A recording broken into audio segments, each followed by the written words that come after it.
Alive. Hello, everybody. Just give us some momentary setbacks.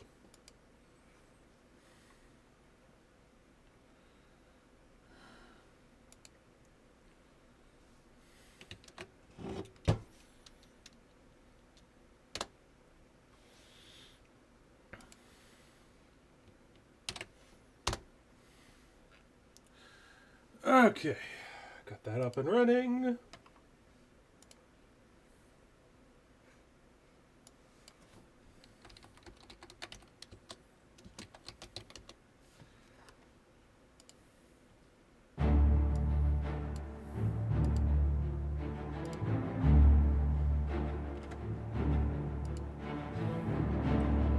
Soon my ass. Give me a second. I'm running half an hour later. Yeah, I ran into some technical issues.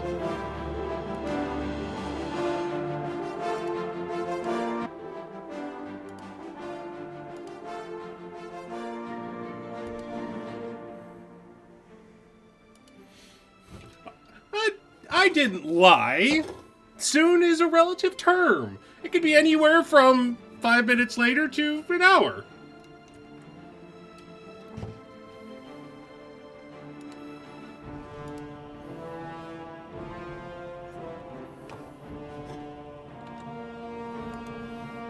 I mean, I haven't heard that comparison.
It is standard practice in the SEBI industry.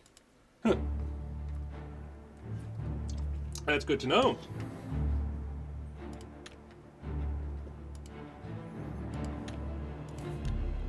I'm trying to get the game up and running, but for some reason it's not capturing the screen, so I'm trying to figure out what the fuck is going on.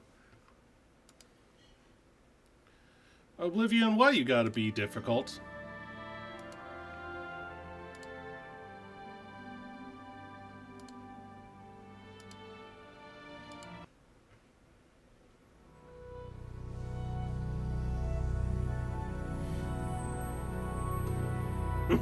Now, the term "I'll get to it," that means anywhere from between 5 minutes and 6 to 7 business days. Oh, business decades, excuse me.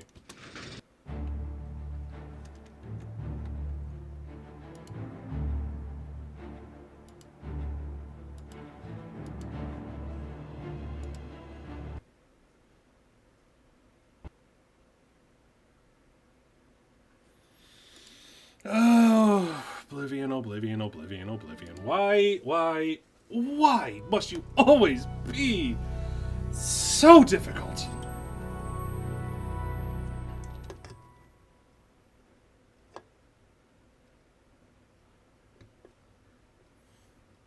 Well, I wish you the best of luck.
Why must everything be so difficult? Jesus fucking Christ. Well, one benefit of not having much in the way of actual following is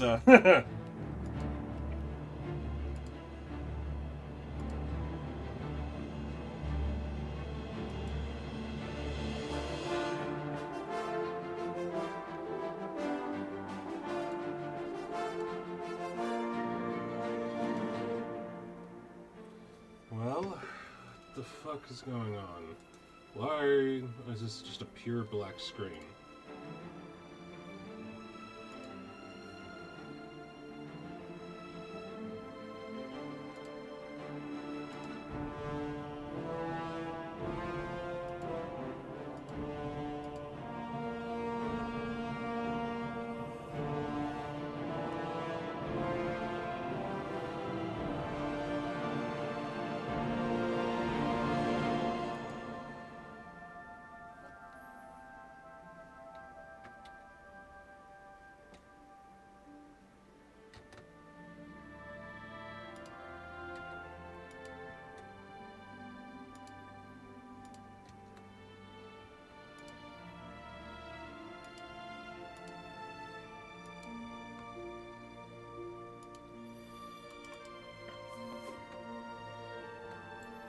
Well, at least the music's nice while I'm trying to figure this out.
Why?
Oh, there we go. What the fuck took it so goddamn long?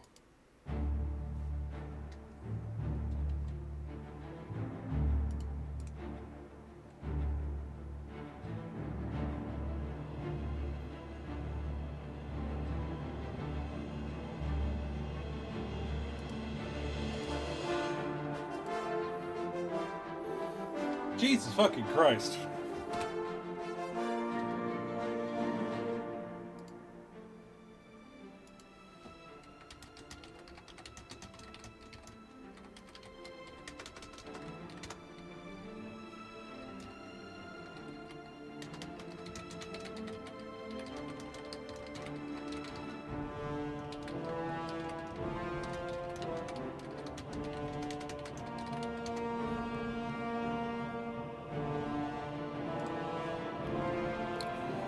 Okay, so with that, now we can finally actually get on our way.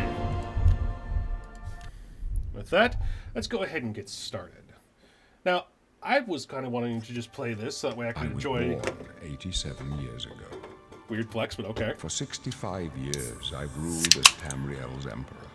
Cool story. But for all these years, I've never been the ruler of my own dreams.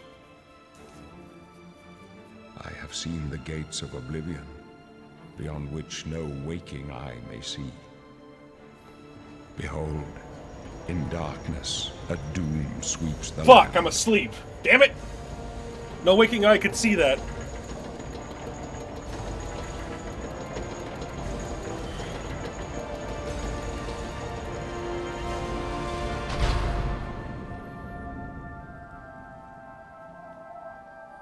This is the 27th of last seed, the year of Akatosh 433. These are the closing days of the third era and the final hours of my life. No pressure. This is how I died. So apparently this is just Project Zomboid for the Emperor. Got it. Wow. The city is really empty.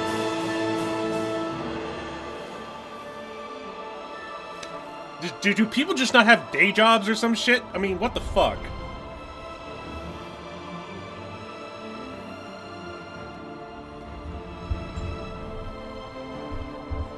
Meanwhile, in this alternate castle...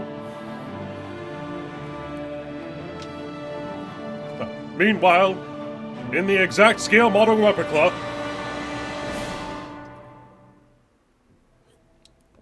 Okay.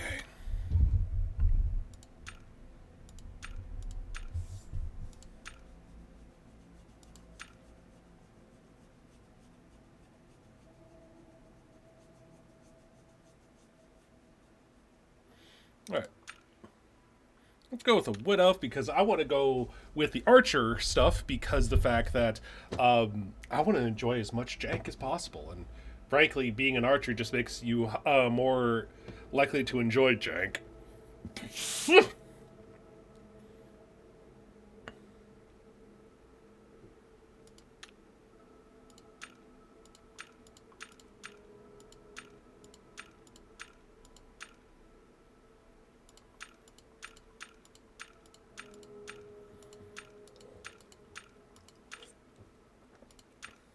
Let's go with a redhead.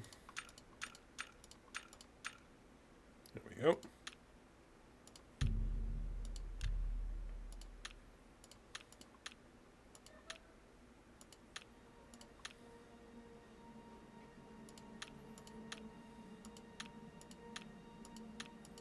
God damn. I keep forgetting how much Butterface is in Oblivion. Jesus Christ. Butterface! Anything but her face!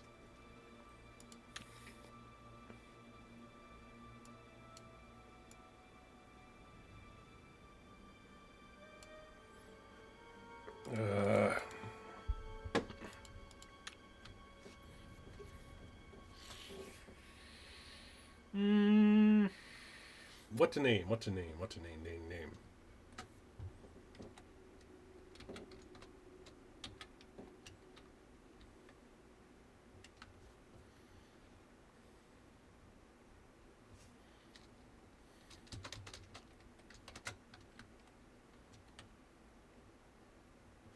Yeah, Janka. Let's go with Janka. Just because we're here for the jank. Move forward, pressing W. Oh, actually, that reminds... Alright, move forward, pressing W, push S to move back, to move left, A, da, da, da, da. Okay. Well now, a pretty little wood elf. You're a little far from the forest, huh? Looks like your days of woodland frolicking have come to a tragic. To go from the gladed realm of Valenwood to a rat-infested hole like this. How very sad. Those walls. You have a rat-infested hole? They're closing in.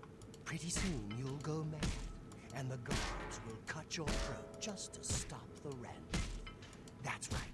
You're going to die in here, wood elf. Hey, you hear that?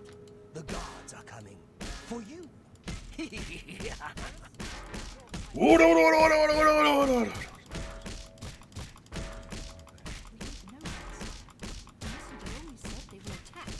No, they're dead. Don't mind me! I'm just trying to break out of prison!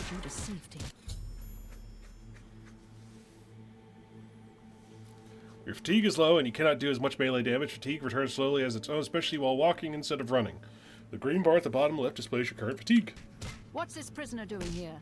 This cell is supposed to be off limits. Usual mix-up with the watch. Never mind.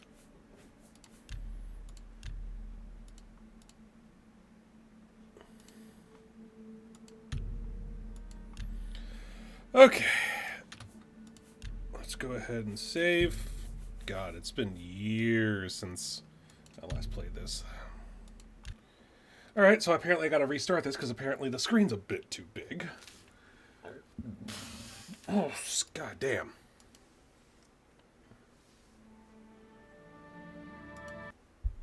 Alright. Well, at least now it's actually capturing.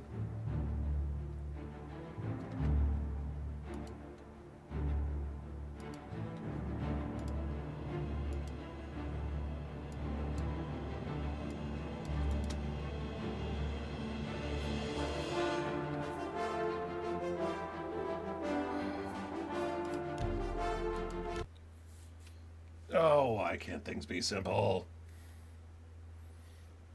Fine, fuck it. We'll go full screen. As long as I don't Alt-Tab, I should be fine.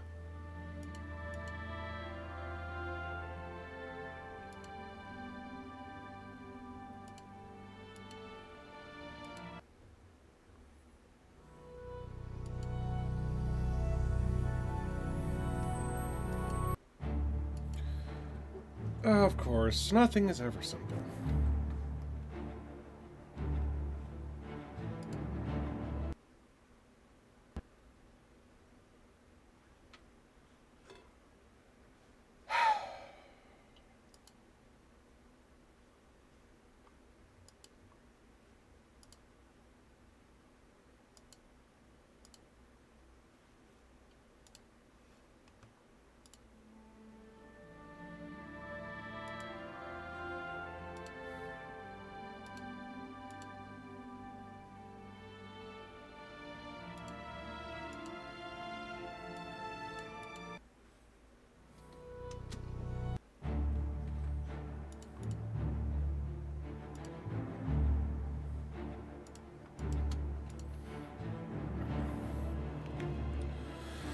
Alright, there we go. Jesus fuck.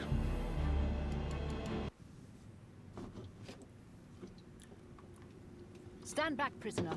We won't hesitate to kill you if you get in our way. You, prisoner, stand aside. Over by the window. Stay out of the way and you won't get hurt. Okay.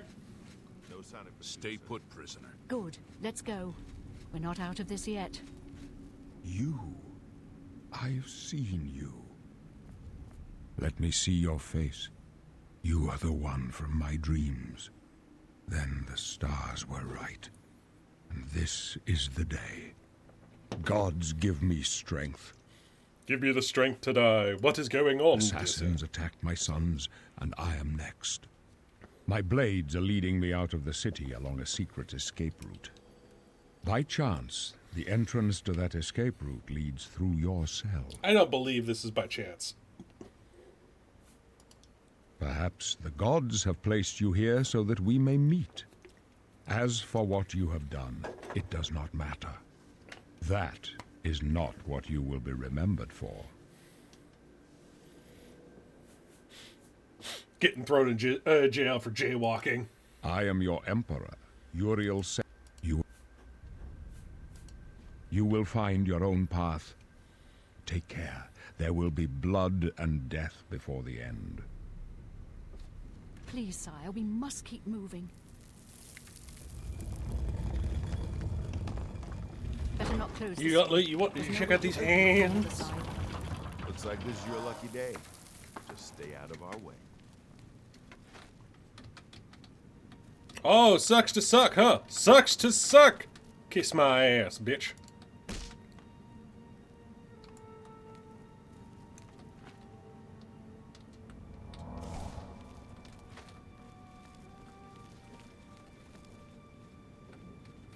Wish I could remember how to put my hands down.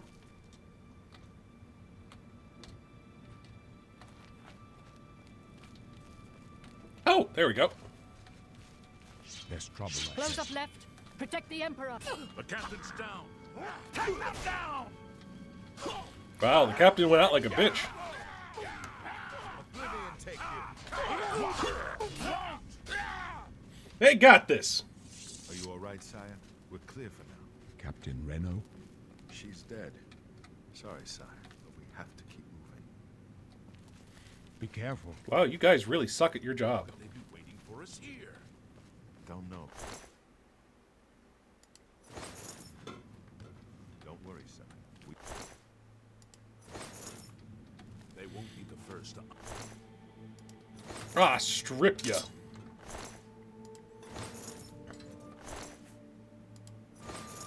You stay here, prisoner. Don't try to follow us. Okay. To ready your weapon or fist, press F. Okay. Let's go ahead and get some. I look like a fucking Sith Lord.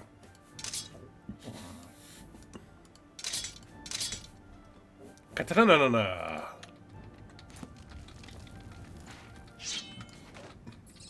Yo, you just not gonna deal with these rats?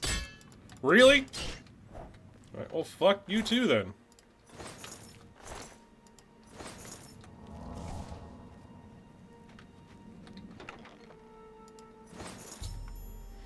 To bring up your journal, press tab. Okay.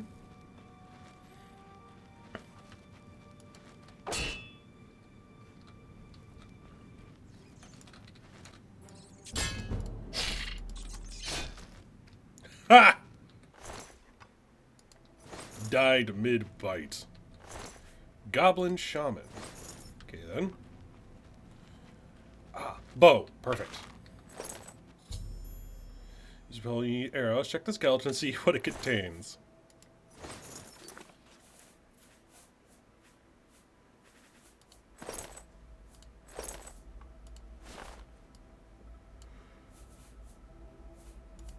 I gotta accessorize.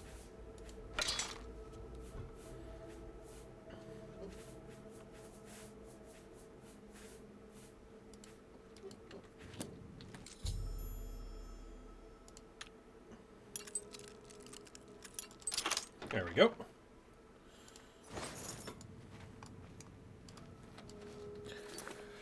Right, it doesn't auto-equip the arrows. I have to manually equip them.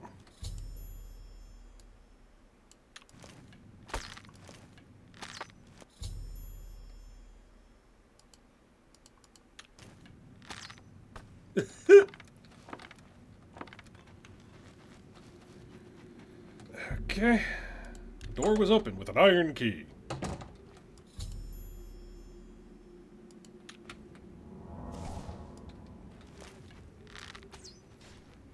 Sneak for 2 damage. Just gotta get through the tutorial. I can...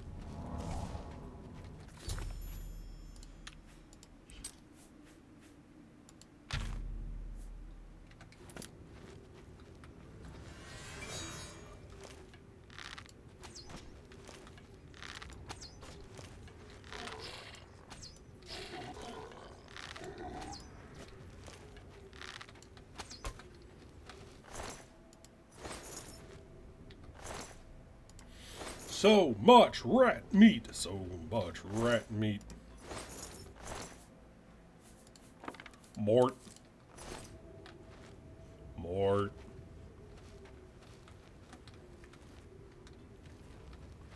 Okay, well, I guess that's on a way out. Because why would it be? Why would anything be easy, simple, maintained, mundane?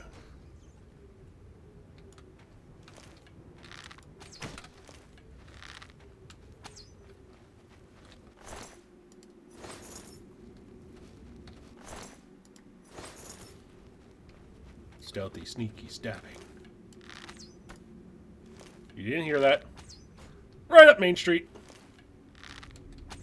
You didn't see that. It's a good thing, too, because you dead.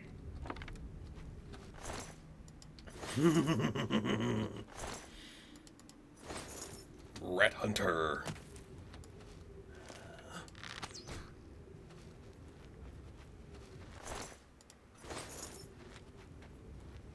You know what? I'm going to say I was arrested for poaching. Because the Emperor doesn't like to share. Oh, right. Over-encumbrance in this game, it fucking makes it to where you can't fucking move.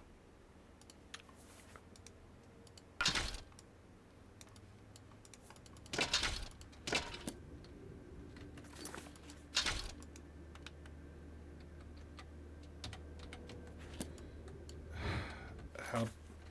Okay, I missed the fucking tutorial thing. God damn it.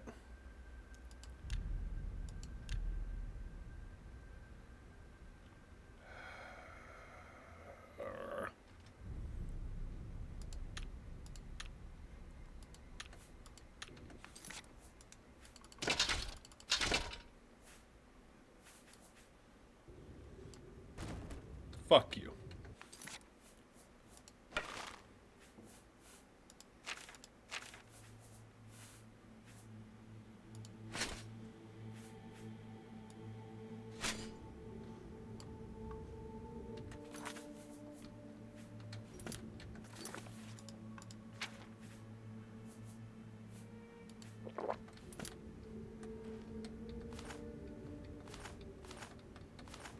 I collect the bones!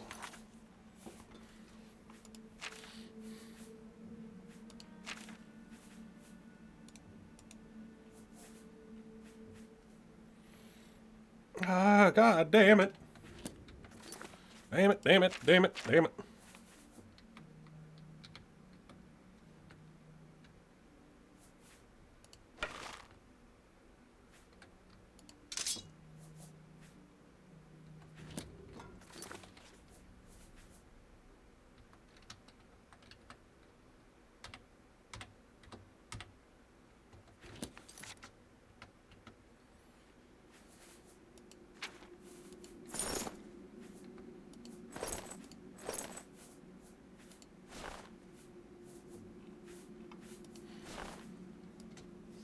God damn it. What is it?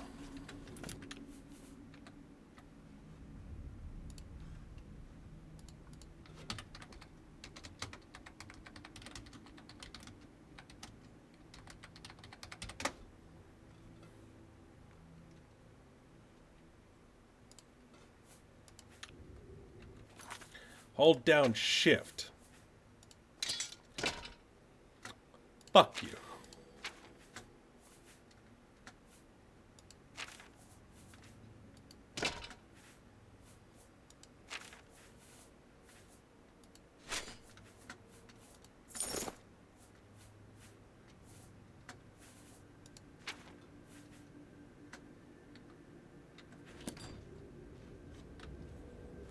That's fucking dumb.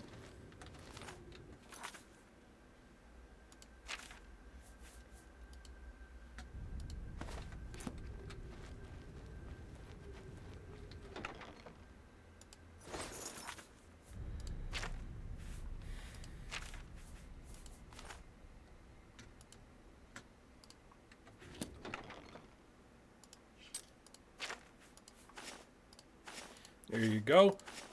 Turning this box into a coffin.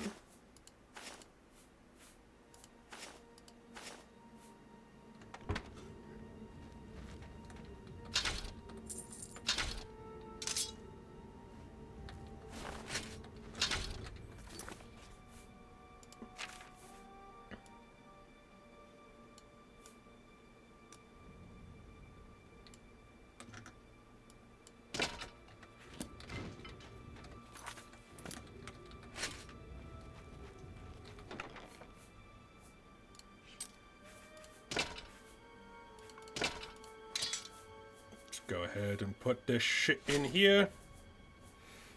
I don't want to get rid of the Mythic Dawn roads because I like having a collection of how many... Hi, Shroom! Welcome, welcome. Hope you enjoy the show. Right now I'm going through Oblivion because I decided, you know what? I feel like watching some Jank, and there's nothing more hilariously janky than fucking Oblivion. Hell, even the fucking, interface could be a little jank.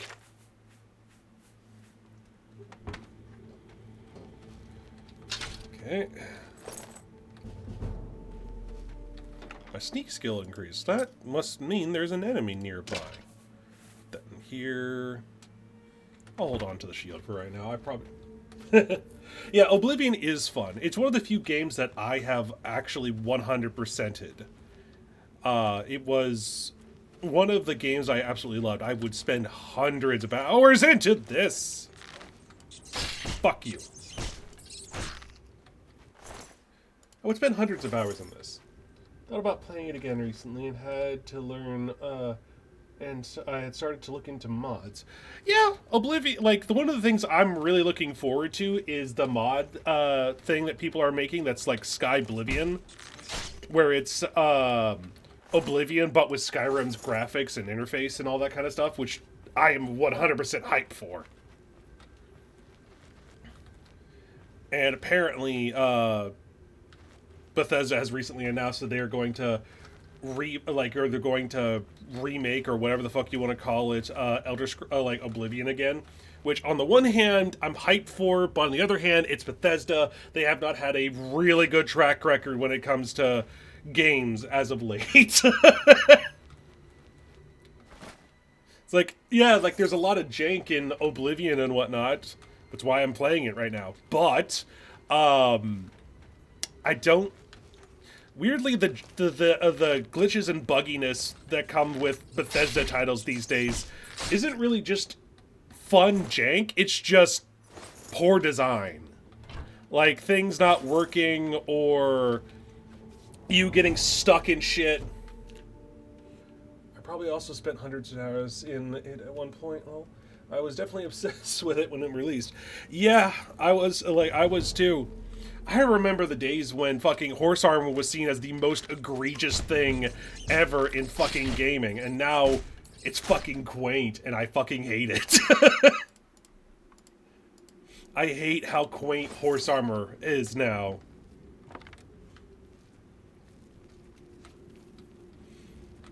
I'm not even sure if Bethesda's Oblivion remake is real yet or not.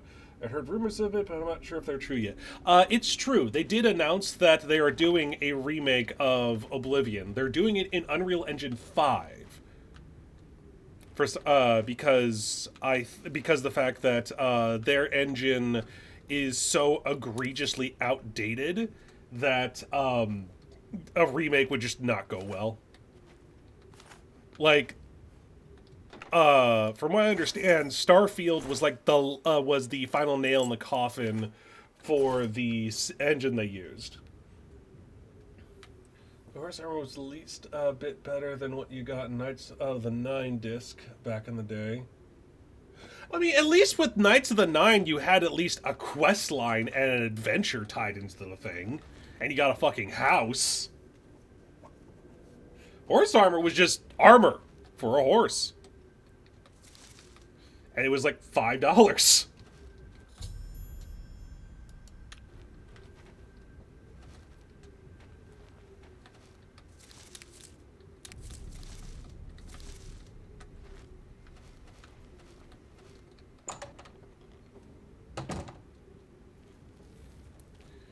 All right. Bow ready.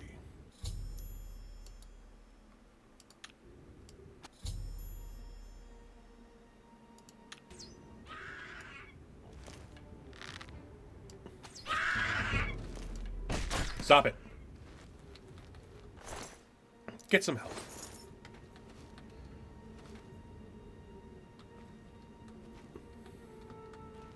The disc actually came with all the DLC except for the Shivering Eyes, which had a separate disc, and the Castle Home, which came later. Really? The disc came without one of the core things that came with Knights of the Nine.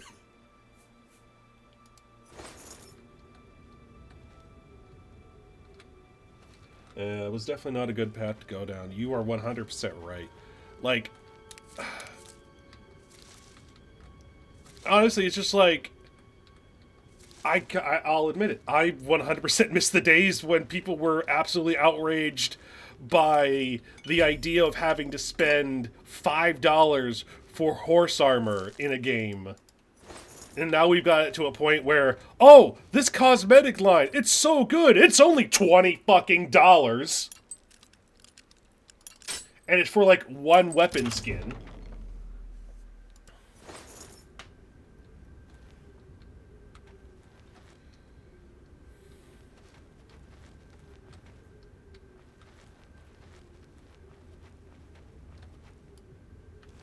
You can't see me.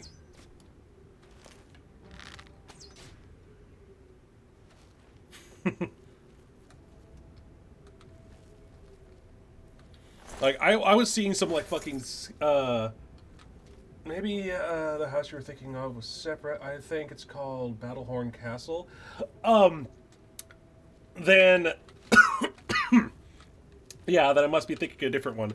Because okay, so I think what I'm thinking of is not a castle. It was the Temple of the Nine.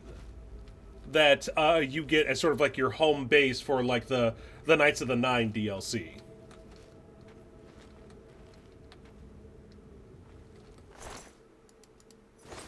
Yeah. I thought it was a castle, but maybe it's like a manor house or something.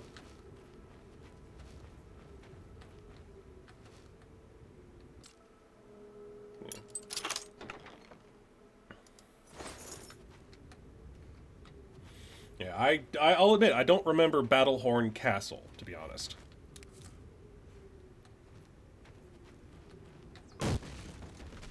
Oh, no! That is different, but the castle DLC is actually your own castle. Okay.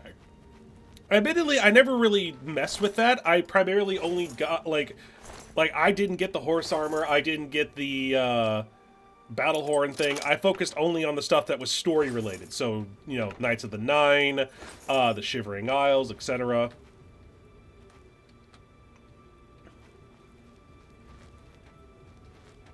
Because I was not a huge fan of the idea of paying $5 for horse armor, especially since I didn't really use horses. Kind of preferred to go on foot over horses because, you know, horses were interesting. It's actually a bit obscure as it released later unexpectedly. I'm pretty sure it counts with the Steam version now, though, at least. Well, that's good to know. I may come across it then.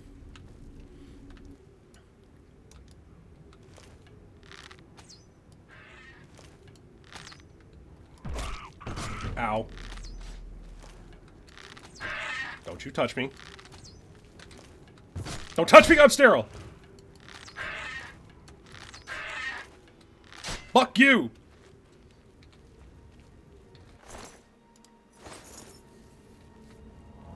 Ah, heal. Goodbye, rats.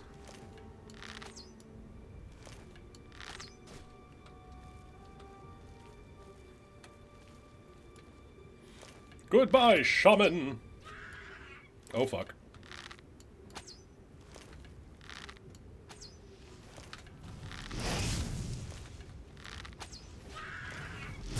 Ow.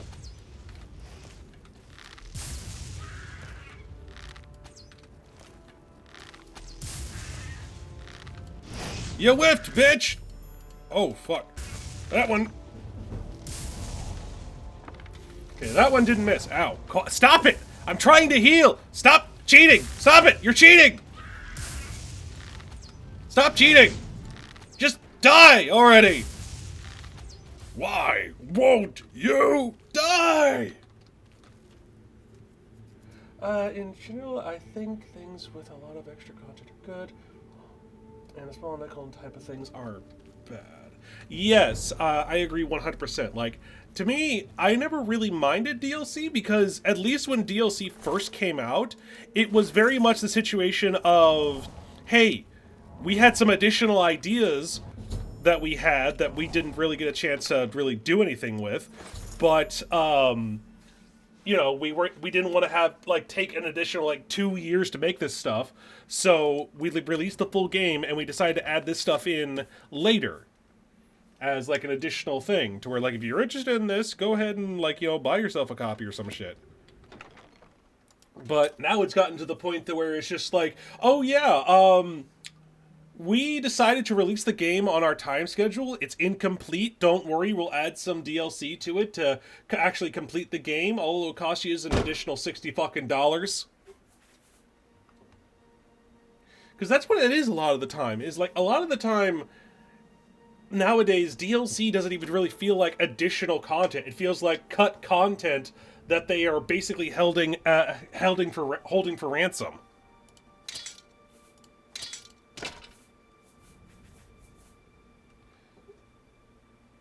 Like, it's not like stuff like Cult for the Lamb is one of those few things where it's just like, it's clear they had a full game ready and ready to go, and it's just like they had additional ideas after it was released based off of what people were talking about.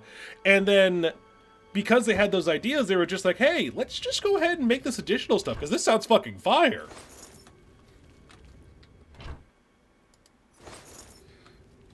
And that's why you get stuff like Sins of the Flesh and whatnot.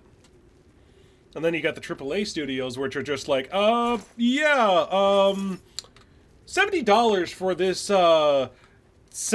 this set of like art of these set of guns that make it look like they're living dragons that shoot bullets out of their mouths.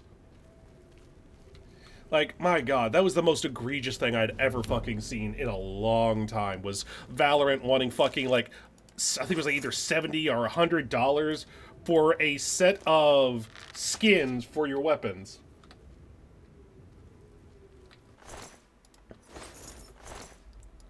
Yeah, like, AAA has basically become high-priced garbage.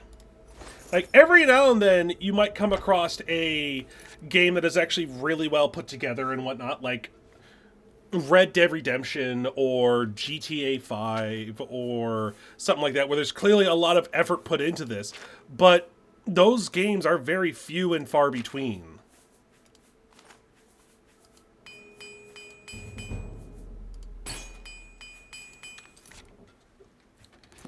Like, usually a AAA title usually just means that you're getting a incomplete product for a higher price for a glitchier run, and you're basically paying to be a QA tester in a lot of instances.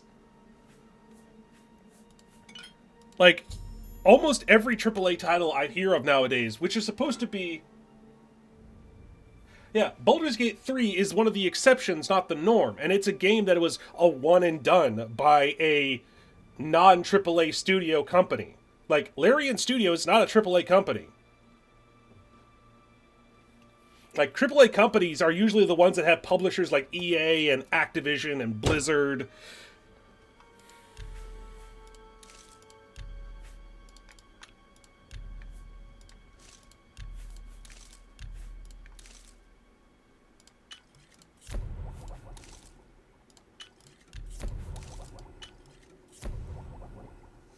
Honestly, it's not even like, yeah, it's like Baldur's Gate is like AA or something like that, to where it's just like, I would actually honestly argue they're kind of independent, because like, that's the thing, is like, independents are the ones that don't have a publisher they answer to. Like, it's like Silver Studios or whatever the fuck they're called, are like a AA publishing company. Like, Devolver Digital is a double A publishing company.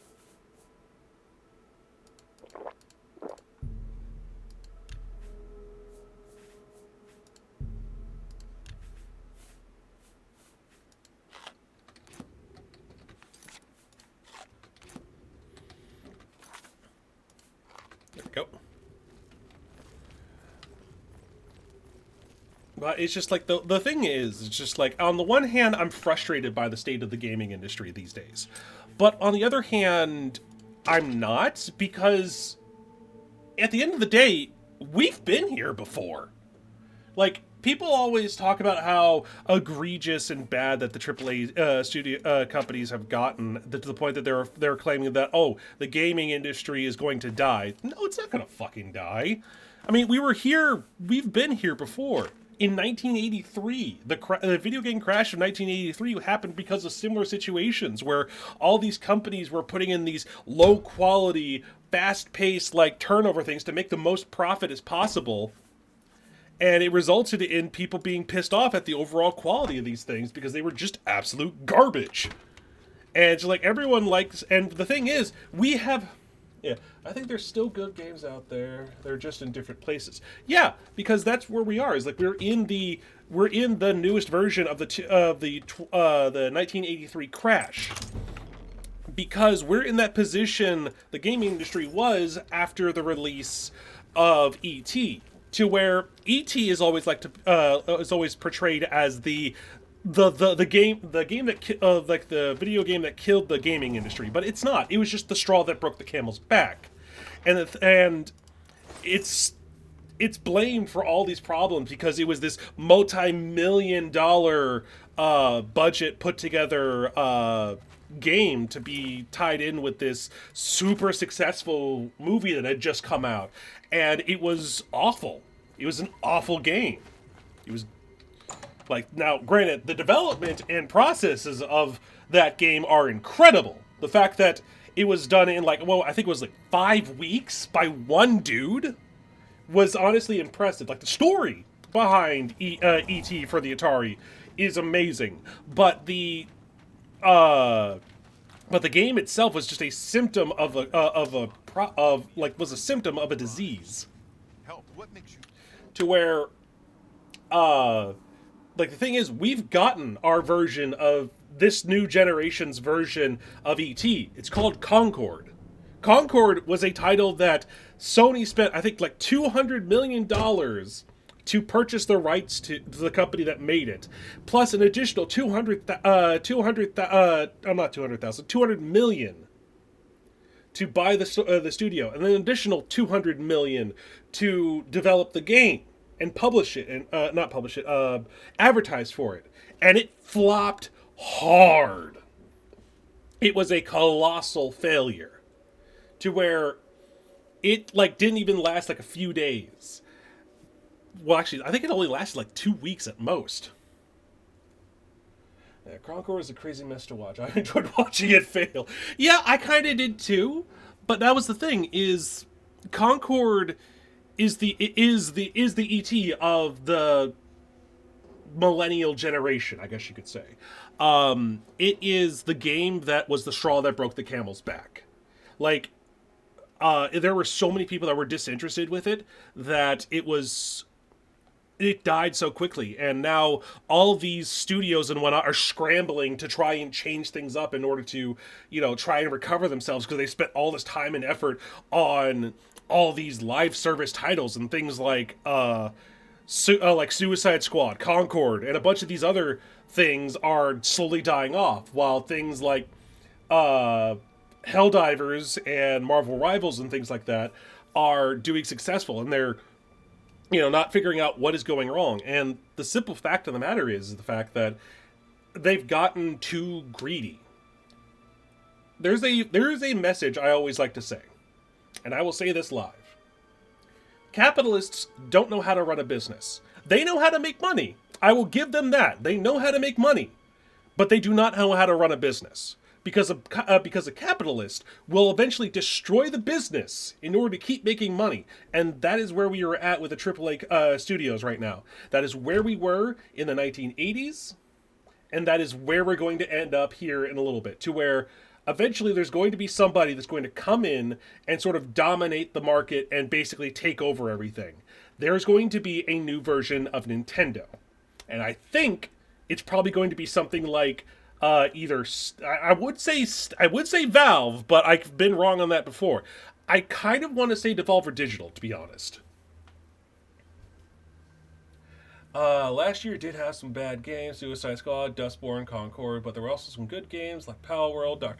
Nick's Ring Racers, Critter Cove, and Atlas. Yeah, I'm not saying they're like even back then there weren't like just bad games. It's just the bad out was like the bad drowned out the good. Like there were good games being released during the Atari era, but they were kind of the diamonds in the pile of shit that was the Atari's gaming catalog in 1983.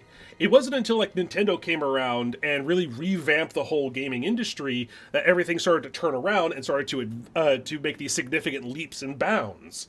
But even then, Nintendo did have a lot of like the Nintendo NES did have a lot of fucking complications and problems with it in its library, to where like for every like Mario and Zelda there was like a fucking Action 52 or oh god, Highlight or something like that. I can't remember the name of it. To where there are good games being made.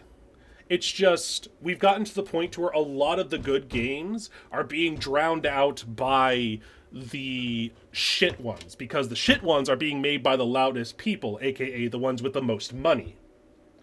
But I would say we're getting to that point where we're starting to see that shift to where the big companies have gotten yeah, Cheetah Men. Cheetah Men were the only memorable thing to come out of Action 52.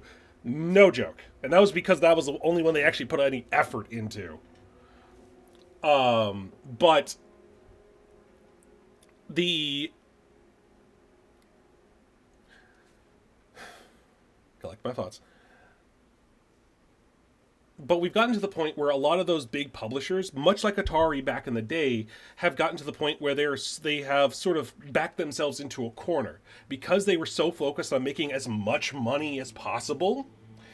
They have backed themselves into a corner to where now they're having to undermine and cripple their own gains and their own success in order to keep making those insane amount of money. Because when you have these situations where you keep laying off people every quarter every time a game releases in order to increase the money you'll make from the game, you end up with a situation where you have nobody.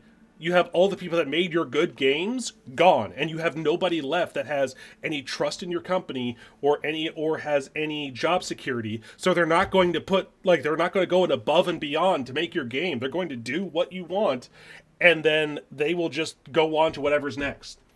Like not to mention the whole crunch, because the thing is, crunch has been a thing since even back in the 80s. I know some people like to equate crunch to as like the reason why so many games fail, and it is a symptom, but it is not the thing that causes them to crash. It's the fact that they keep shooting themselves in the foot by getting rid of their talent in order to keep the people that are making the decisions, because they like to think, oh, the person making the decisions is the person that's responsible for this. Nah, motherfucker, it's the people that are actually in the fucking trenches putting this game together. Yeah, except for Powerworld, I haven't heard too much about other games listed in mainstream places.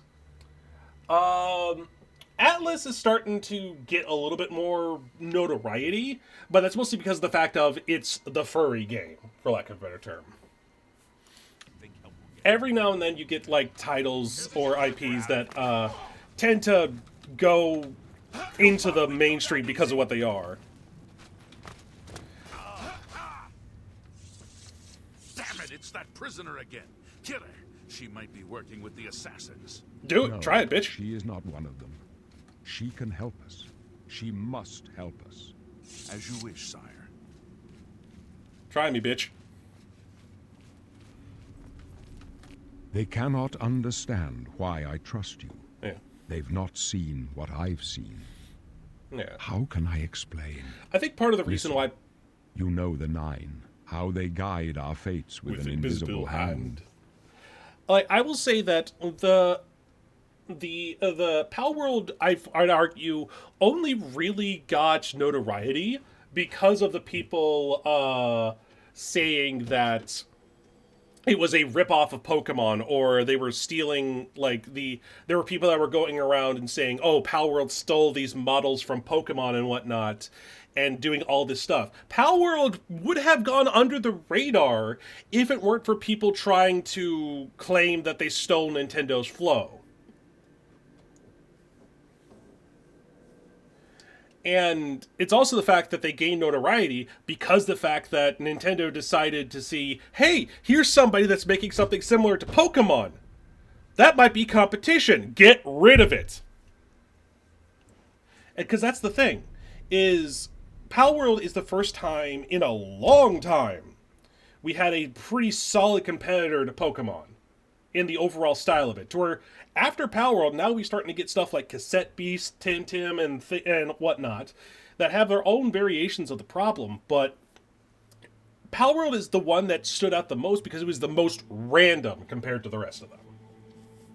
The funny thing is about Atlas is that it's also has fun gameplay. I even saw my brother, who hates stuff that's too furry, play it. Yeah, I mean, that's the thing, is, like, there are people that will all, like, there are all, like, those anti-furs and all this kind of stuff that will all say, this is furry game, it's going to be that good. My course but the thing is... Of the heavens. Thank you. The skies are marked Patrick with Stewart. numberless sparks, each a... Yeah, but the thing is, no one had issues with furry games until people started saying that being a furry was a bad thing. Because, like, for fuck's sake, there are people that grew up with Sonic the Hedgehog, Donkey Kong, hell, Mario, as you could argue, because not Mario, but it's like furry, like Mario is like furry light, but you still had stuff like Donkey Kong, like the Donkey Kong Country series. You had all these different kind of furry games, quote unquote, but they never had an issue with, like, hell, fucking Crash Bandicoot, for fuck's sake. Crash Bandicoot, Spyro, all these PlayStation 1 titles where you play as an anthropomorphic character going through whatever. I mean, Sonic and Mario created the mascot age, to where every company had their own mascot platformer. Most of them failed because none of them could match the level of fun or enjoyment that was in Sonic and Mario. Yeah, Mario does have the Tanuki suit, that is true. He also has a frog suit and the raccoon tail. Or was it a fox tail? I can't remember. Oh no, it was a raccoon tail. But the thing is, it wasn't until like the turn of the century when the social media age started to become a thing, and all these edgelords started to come out and start talking about all these furries at these conventions and whatnot, doing and making up lies about them, like they do this, they do that, they do all this other stuff that people started to see being furry as a bad thing. So now all these titles that have a furry main character started to get a little bit more scrutiny when they didn't really need to. I know with my brother, it's a bit complicated. He does like all those games and the characters. He just doesn't like things that are too furry. The thing is, all furry is an appreciation and enjoyment of anthropomorphic characters. That is it. Like, people like to say, well, it's about this, it's about that, it's about this not safe for work stuff, it's about this safe for work stuff. But at the end of the day, the basic principle of being a furry is that you like things with anthropomorphic characters. And I mean, for fuck's sake, most people in my generation grew up with stuff like Secret of Nim, Land Before Time, Disney movies, all this kind of stuff. Like, almost like, The Lion King is one of the most beloved movies of my generation. And that is and that is an incredibly furry movie. Yeah, my brother is probably one of those people. But yeah, no, it's just, I think it's one of those things that because people have equated furry as bad, to where people have equated it to being a very bad person, that people have assumed that anything that's furry related has to be really, really, really awful. And it's not. It's just literally, at the end of the day, all furry is just, hey, I like anthropomorphic characters in stories. I prefer to see them over humans in stories because I like because they can do more stuff with them that you can't do with a human. Because like, I'll point one of the most recent IPs that that I could think of that did a story that what they probably wouldn't have been able to do if the entire cast was human for a kids movie. Zootopia. Zootopia is a movie that very much talks about like racism, bigotry, and like all that kind of stuff in a way that kids can understand.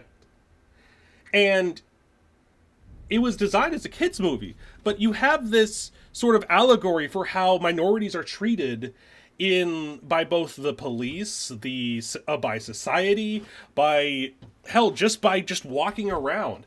And it did it in a way that so many kids got why this, like, they could understand this, to where you could basically see, now you have the situation where a kid understands, like, why are people, why is this a thing? And then you could basically say, well, it's this, these people like to think that, these people are like the predators in Zootopia, to where, they're bad, they're mean, they're nasty, but they're really not.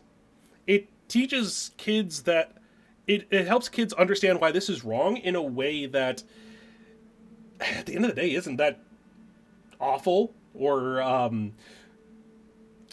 not awful, that's a wrong word to use. It's in a way that is easy to grasp. Because a kid isn't going to, a kid's may not ever see, like, racism at the forefront of it. But in a movie like that, they could talk about how this is a thing for some people without doing it in a way that's going to get them censored or whatnot by the not the ESRB, but the ratings board or something like that. The downside of having a speech impediment and a brain that goes a mile a minute, you end up talking yourselves in circles with a lot of let's see. The warrior, the tower, the steed, the shadow, the serpent, the ritual, the archetype, the thief, the atronach, the lord, the lover, the ritual. What do I want to do? Potent poisons on touch.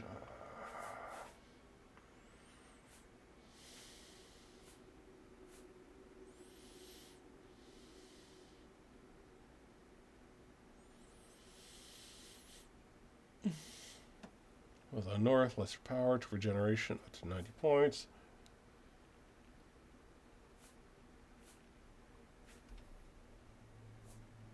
I apologize for rambling like that. I lost my train of thought partway through there. Downside of being a external thinker is you tend to ramble a lot.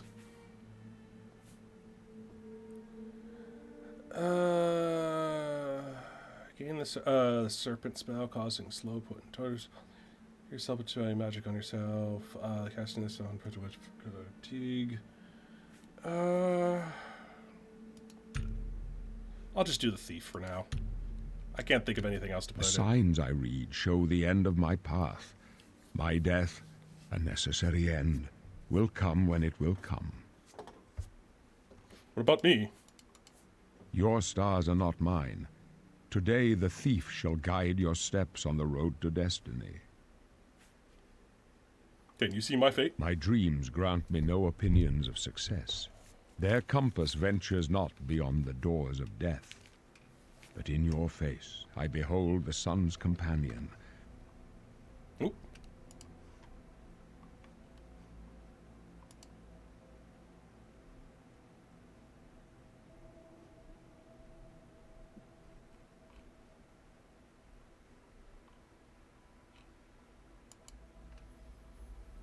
It's all good. It's an interesting subject. Yeah, it is. It's With one of the such reasons hope, why I and with was the promise of your went into aid, filmmaking my in heart colleges and must be whatnot. It's just the satisfied. fact that there are so many good stories and ideas out there that one of the things I want to do, if I can ever get like a VR headset or some way where I can talk with my hands in a subject matter that is easy for people to see, is No I'm a trophies firm of my believer trials in precede there me, really is, but like, I have lived aside well, from a handful and of my exemptions, ghost shall rest easy. like shit like Men are Birth but of a flesh Nation and and whatnot, blood. which is just They know garbage. their doom.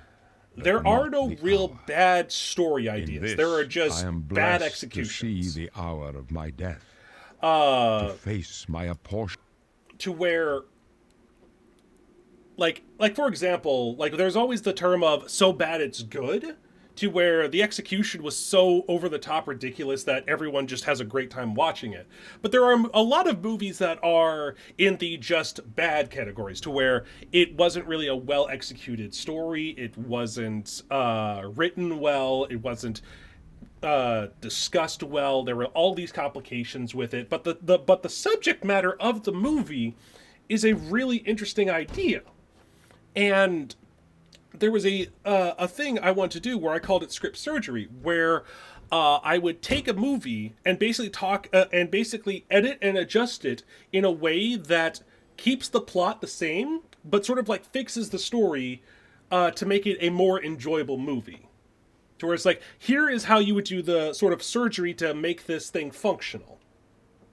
Like, yeah, there are a lot of times when there's a good idea, but the execution isn't quite there.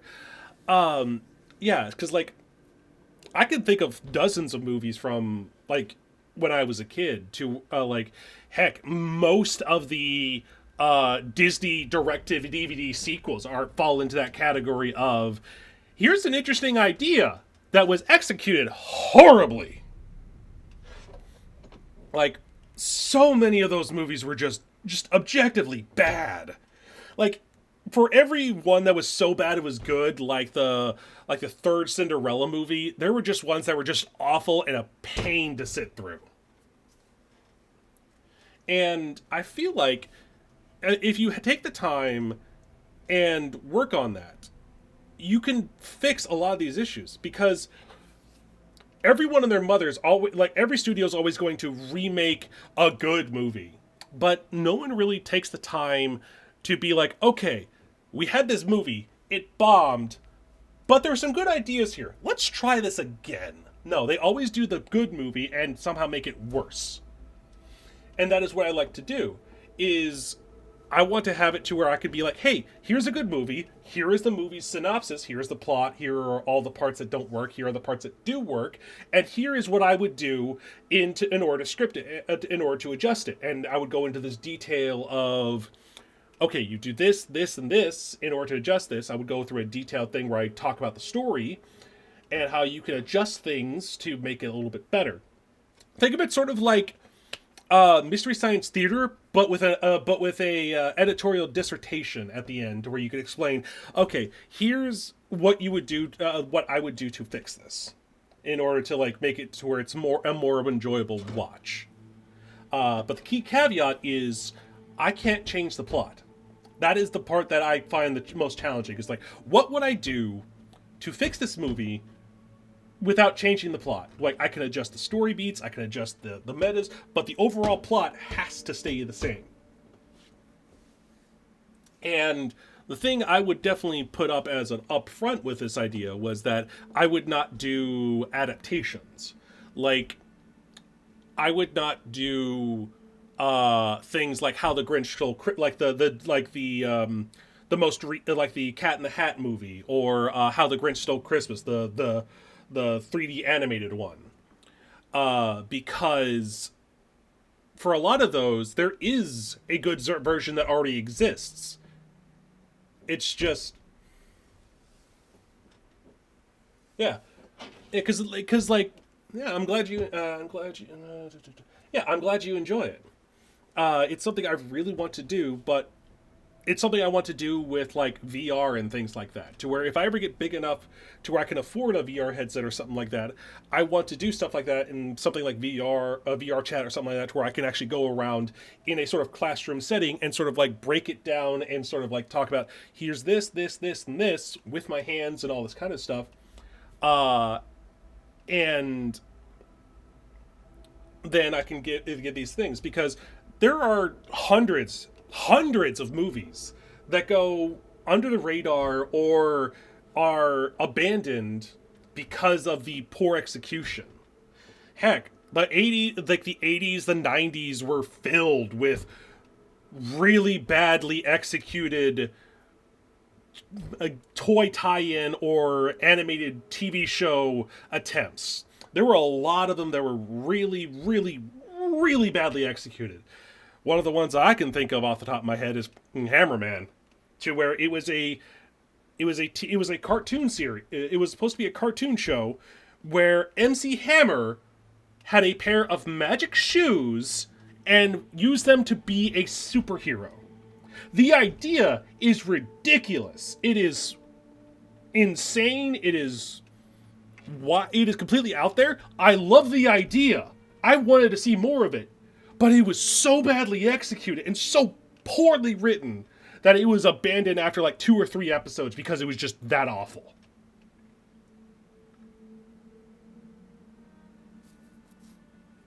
And it's not like, because like there are a lot of things that are over the top that could be so much more enjoyable.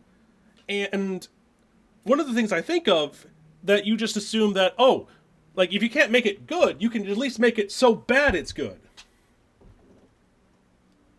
That cartoon does sound insane. Yeah, it really does. Like, it was one of those ones that I had to watch it 2 or 3 times because I could not believe it was real. I could not believe it was real. But it was. It was, and because of that, it gave me some ideas. And that's the thing, is there's nothing more upsetting to me than an idea that has gone to waste. It's one of the reasons why I hate the copyright system we have so nowadays, to where like there were so many really cool and creative ideas that just did not get the right backing to them or were sabotaged from the start. Like, everyone likes to talk about Firefly as like this series that had this really great story, but it was actively sabotaged by the company that owned it. And because of that, it died off to where it had nothing able to go, it wasn't able to go any farther. And the thing is, there were probably hundreds of TV shows, movies, and all this kind of stuff that would fall into that category ever since we started doing television. And I just think about all that waste, all those movies, TV shows, and all this kind of stuff that are just sitting in like either Disney's, Warner Brothers, or any number of like some big corporation's vault, just collecting dust, or worse, just been abandoned and just thrown into oblivion.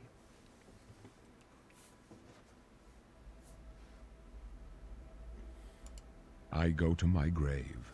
A tongue shriller than all the music calls me. You shall follow me yet for a while. Then we must part. A tongue shriller than all the music I've ever heard. I know, what a fucking... You may as well make yourself useful. Here, carry this torch and stick close. Excuse you? I will carry my bow, thank you. Actually, where is that torch? There you are.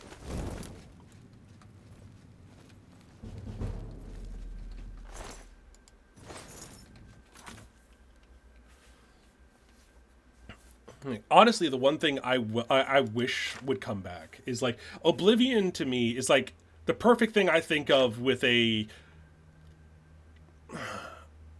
like not a parody, but a so bad it's good, to where it was great when it was released, but it has not aged well at all.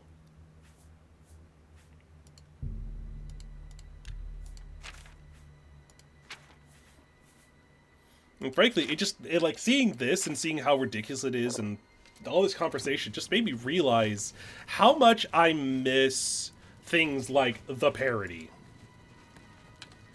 I have not, like, because like the sad truth is the movie series, as in like like, you know, scary movie, epic movie, superhero movie, whatever the fuck, those kind of killed the parody movie because they stopped being parodies to where they were their own story, just slightly related to some kind of subject, and just were just like, hey, this is a, like, do you remember this? Do you remember this? Do you remember this? Do you remember this reference? And it's just like, yes, I remember that reference. Are you going to do anything with it? Or are you just going to stand in there and just jingle keys in front of me? Jingle keys! Jiggle, jiggle, jiggle, jiggle.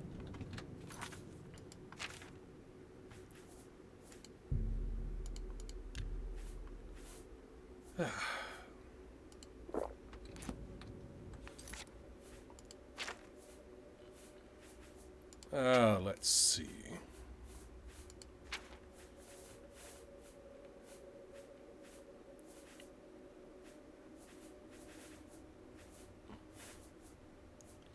Fuck you, bear pelt. Wow, it is a very tiny pelt.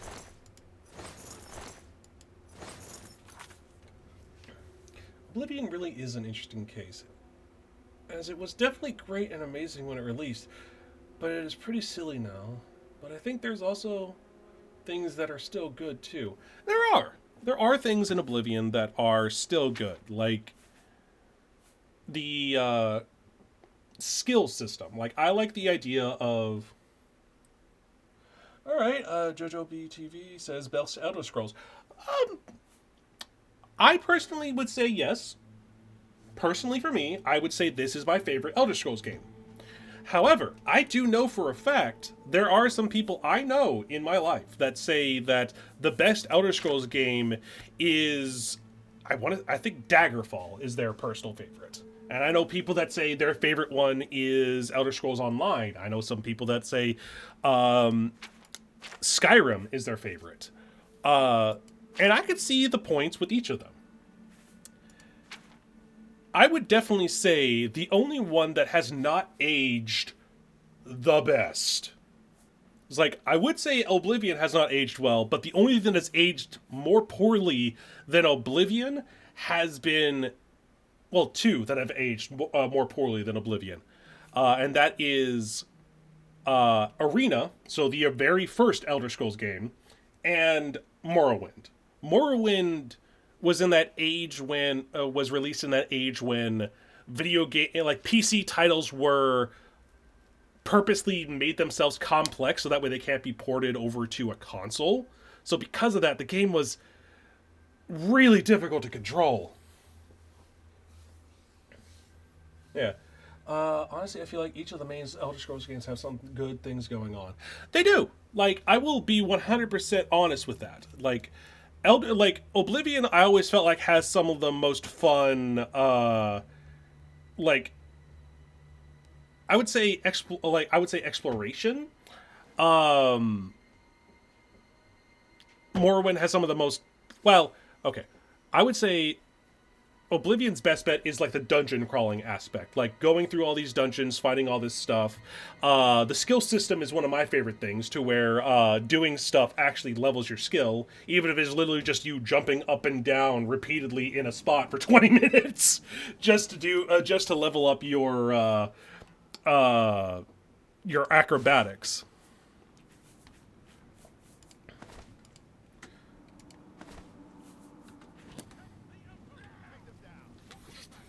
Skyrim, obviously, the best thing about Skyrim is the combat.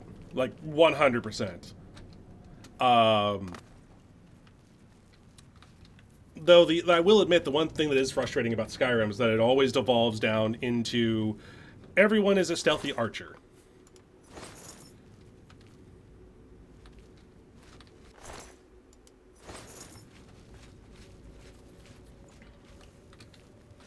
Morrowind, I don't like. I would say the best part about Morrowind was its roleplay aspect.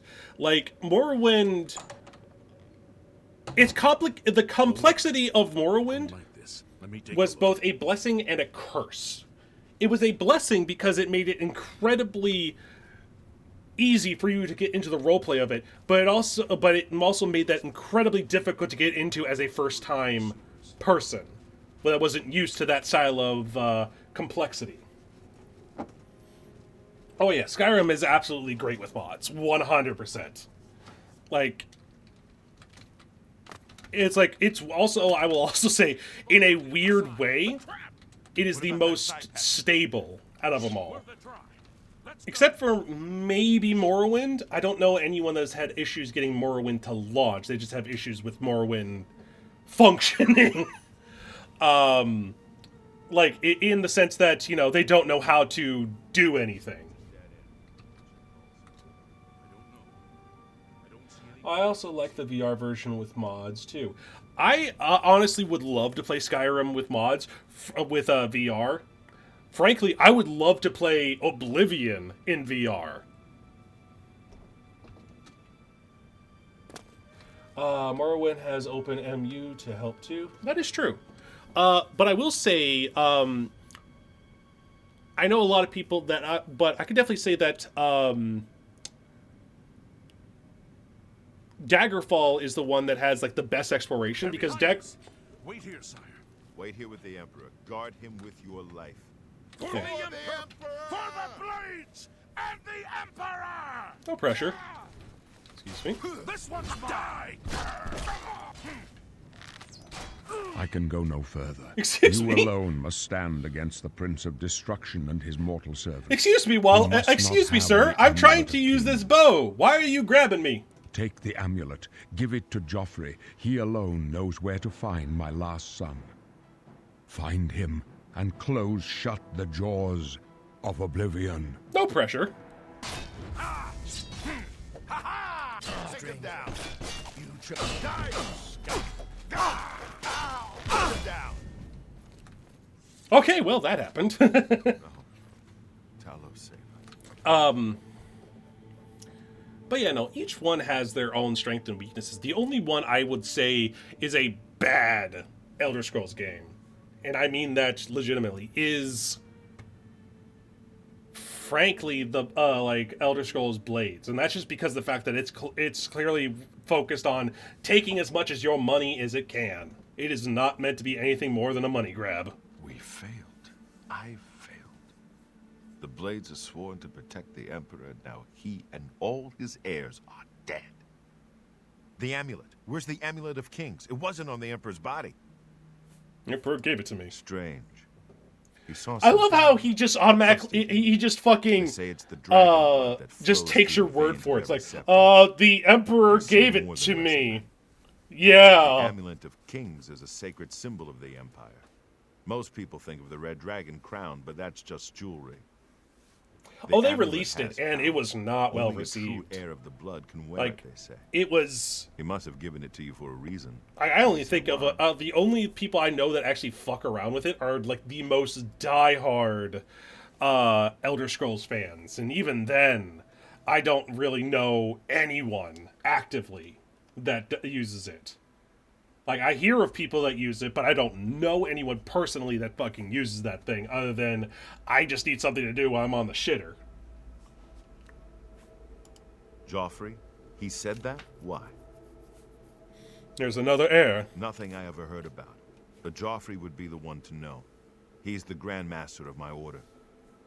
Although you may not think so to meet him, he lives quietly as a monk at Waynon Priory, near the city of Coral. Coral! Alright, how do I get there? First, you need to get out of here. Through that door must be the entrance to the sewers, past the locked gate. That's where we were heading. It's a secret way out of the Imperial City. Or it was supposed to be secret. Here, you'll need this key for the last door into the sewers. The sewers? There are rats and goblins down there. But from what I've seen of you, I'm guessing you're an experienced acrobat. Am I right? Experienced acrobat. Let's see. Specializations, stealth, favorite attribute, agility, endurance, security, sneak, acrobats, marksman, block, blade, speechcraft.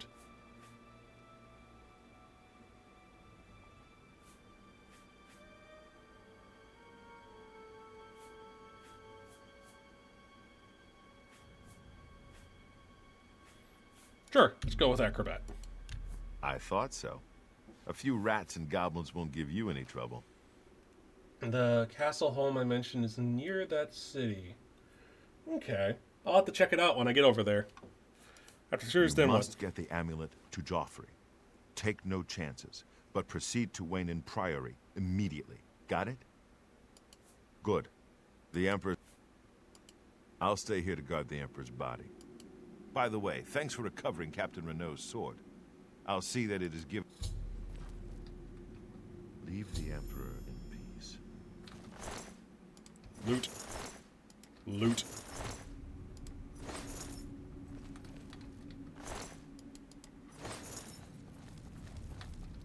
One thing I do enjoy doing is collecting trophies. And the Mythic Dawn robes are always some of my favorite trophies.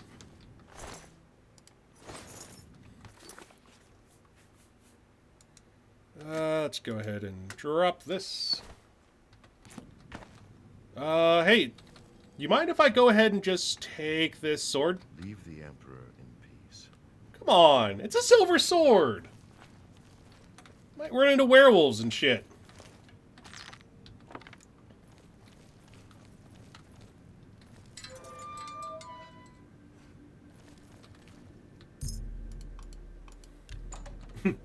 I do love collecting things in Elder Scrolls games. I do too. Honestly, the one thing that I've always been frustrated by with the Elder Scrolls series is the just almost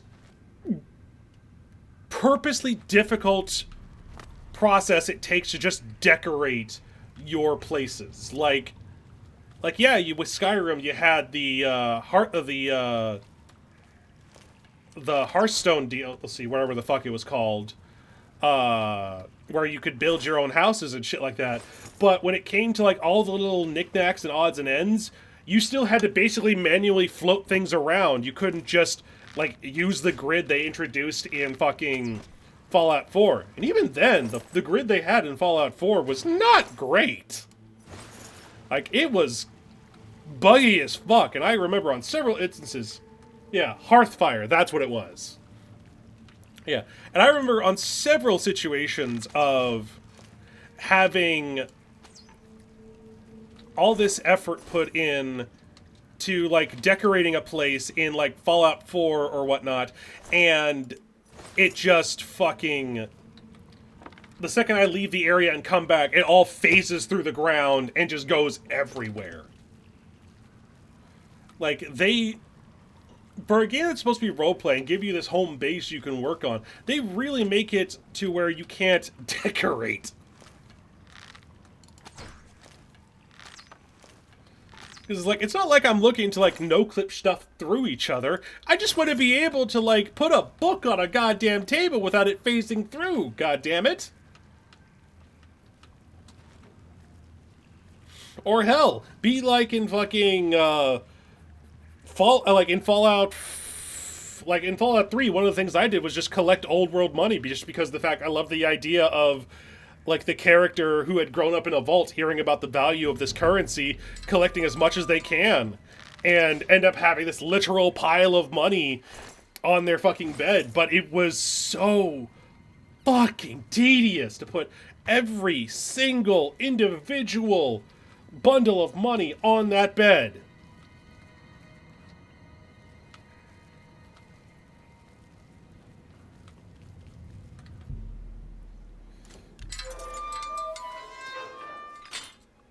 Okay.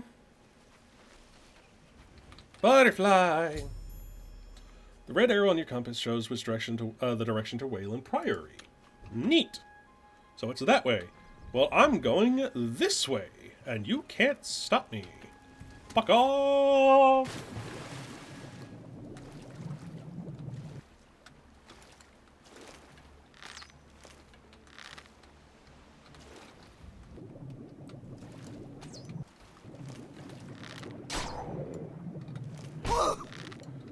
Fuck you, Slaughterfish! Fuck you, Slaughterfish!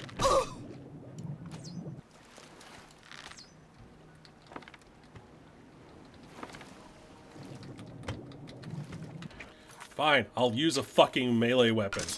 Like a goddamn squirrel.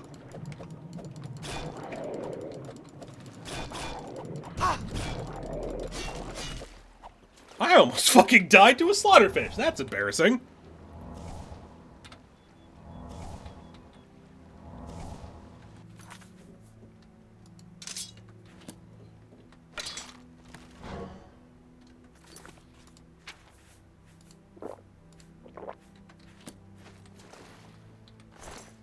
Gotta love how... Yeah, I just remembered something silly. Back in the day, I showed my cousin this game, and he ended up staying staying up all night and playing it. Yeah, that's the one thing I loved. Like, one of the reasons why I love stuff like Oblivion and whatnot is the fact that you spend hours in a game like this just doing whatever the fuck you want, even if it's literally just like, I spent 12 hours putting on the putting buckets on the head of everybody I saw.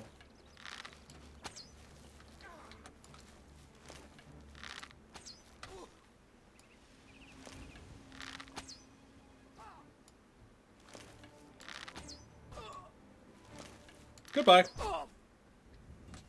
I had it on the 360 at the time, and my computer wasn't powerful enough to run it. Yeah, same. I had Oblivion for the 360. Funny enough, shortly after I completed it, there was a huge storm that happened and caused my 360 to sort of freak out.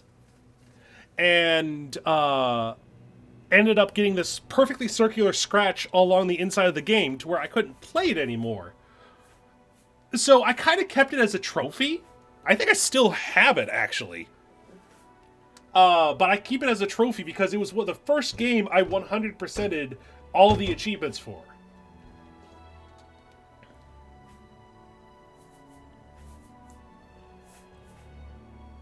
For boots. Leather.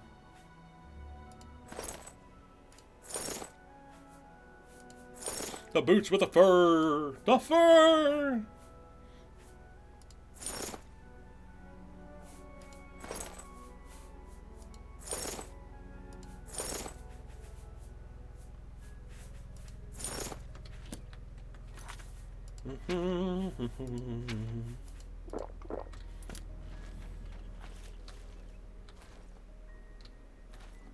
Oh wow, that would suck at the time.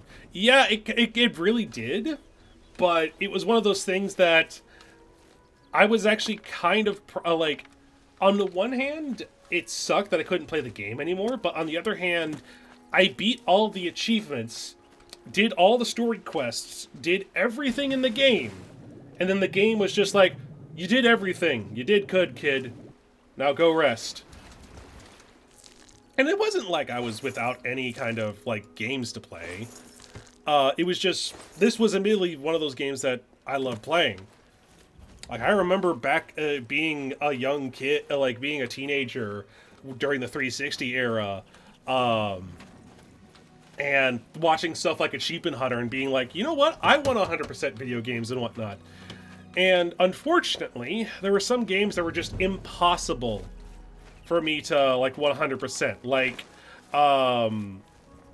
Gears of War 2. Like, Gears of War 2 is one of those games that kind of broke me out of the 100%ing 100%ing video games trend, because it had an achievement attached to it that was, I can't remember what it was called, but it was essentially,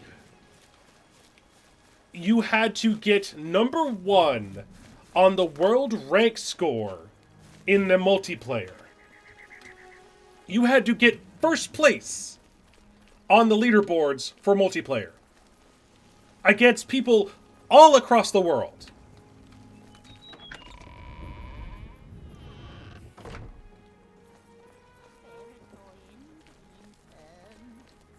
How are you? Fine. Heard any news from the other provinces? I understand. Spare coin for the infirmed. increasingly How are prevalent you? in some Oh, cities. I'm doing just fine, thank you. The Altmer have powerful wizards. Yeah. Oh wow, that is a poorly. dangerous Yeah, it was an incredibly poorly designed achievement. There were a lot of them in like the 360 era. Like, there were some that were just like your general egregious thing to where it was just excessively tedious. But there were also ones that were like just borderline impossible to get, and most of them were tied to multiplayer. You're in Rindir's stuff. Like, May I I remember interest you in some of my trying fine so wares? hard to get some of the achievements for, like, Halo 3. I think, like, I got almost every single achievement. The only ones I did not get are the Perfection achievement, because that requires you to go through an entire match, get 15 kills, and not die once in a multiplayer match in Halo 3.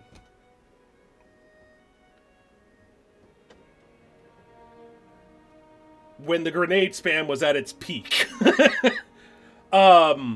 But there was also 2-for-1, which was to get 2 people with 1 Spartan laser blast. And that wasn't excessively difficult because getting 1 person was easy enough. But the laser wouldn't always go through that person. It would sometimes just stop at them. And there were so many instances where I thought I got it, and it just did not go through the person. That was my problem with achievements. There can be a lot of bogus ones that go beyond things you can see the game keeping track of or rely on other people. Yeah, 100%. Like, most of, most of Halo's achievements were pretty reasonable.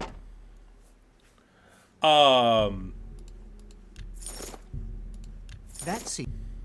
And Like, getting stuff like That's the a annual fair achievement, that was reasonable. Most of the multiplayer achievements were reasonable, like, you know, getting a kill streak or doing a no, or like, you know, what was it? Oh yeah, like take back a vehicle that had just been stolen from you. Like, those ones were reasonable to an extent, but some of them were just asinine. And the sad truth is, that's kind of still persisted to an extent in this day and age. But they're not as...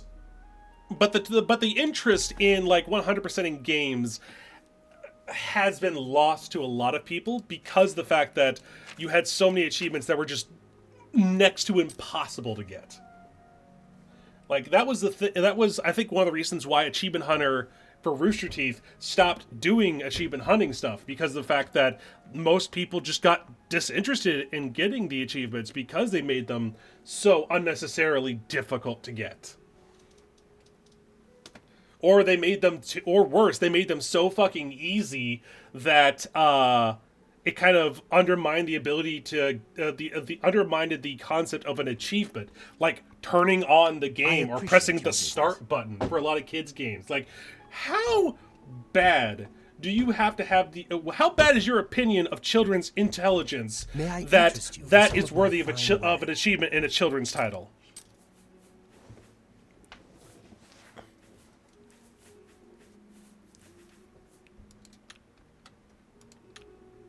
BC.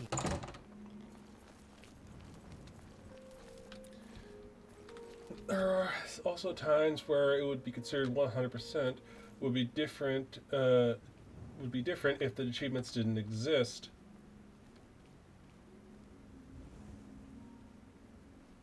Yeah, that is also true. Like Oblivion, it was one of those games that if it wasn't for the achievements, you really couldn't 100% it.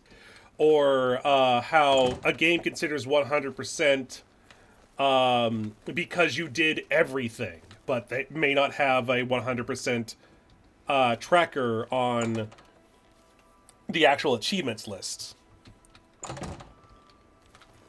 Like, I will admit, I still enjoy getting achievements, and some of my favorite games I will absolutely still try to 100%, but for the most part, I don't really go into that sort of trend anymore. Just because the fact that so many games have made it just... you care about what you... have made it just excessively difficult or unreasonably difficult.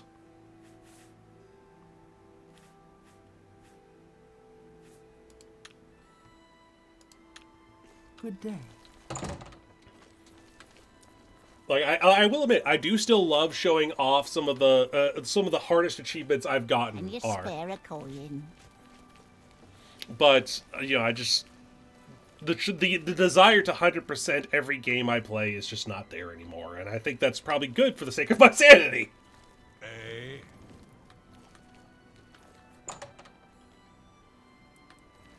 Feel free to browse, friend. It's nice to see a new shopper. I was afraid I lost any hope of new business ever since Thorinir opened up.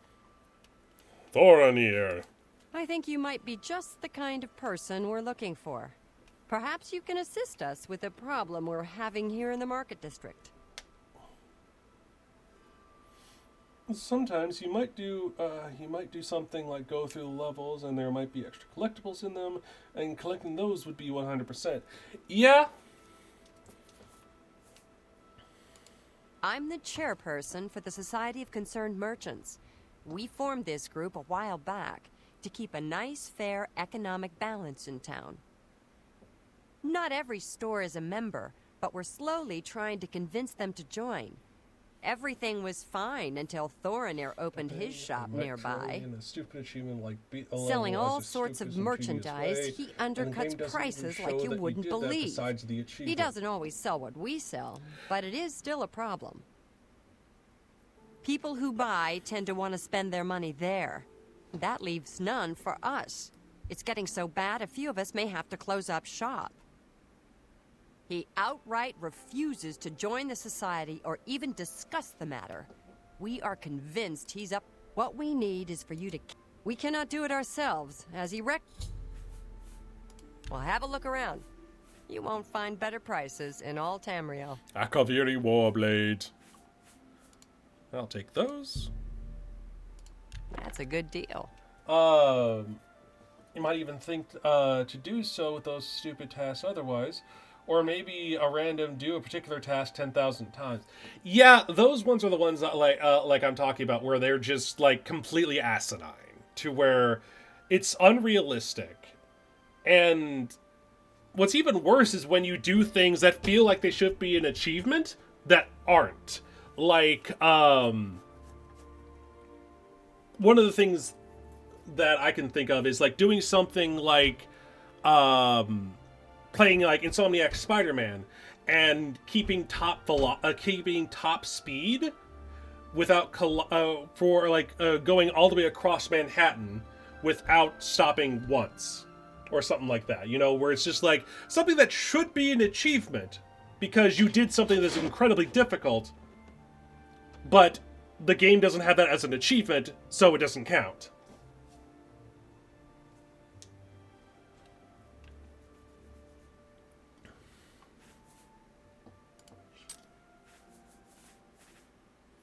Because, like, I know one of the ones that's, like, one of the more famous, like, really challenging, but at the same time also kind of fucking stupid achievements is, I think it's, like, Rocket Man achievement in Half-Life 2, Episode 2, where you have to get the Guardian Gnome from the beginning of the game to the very end.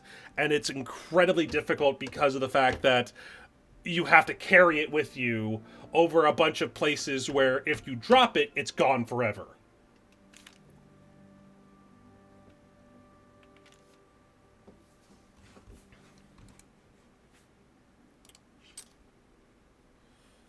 Well, you really don't have much in the way of shit. Maybe that's the reason why this dude's outselling you, is because you are selling nothing but garbage! You drive a hard bargain. To be honest, I don't know why they sell folded cloth or silver pitchers and shit like that to the player. And when, you know, you have no purpose for it. Like, yes, you sell silver pitchers to the people that come in here, but at the same time, I shouldn't be seeing this because I can't use it other than having a thing to display. But you went out of your way to make decorating places so excessively difficult that I'm not going to put the effort in.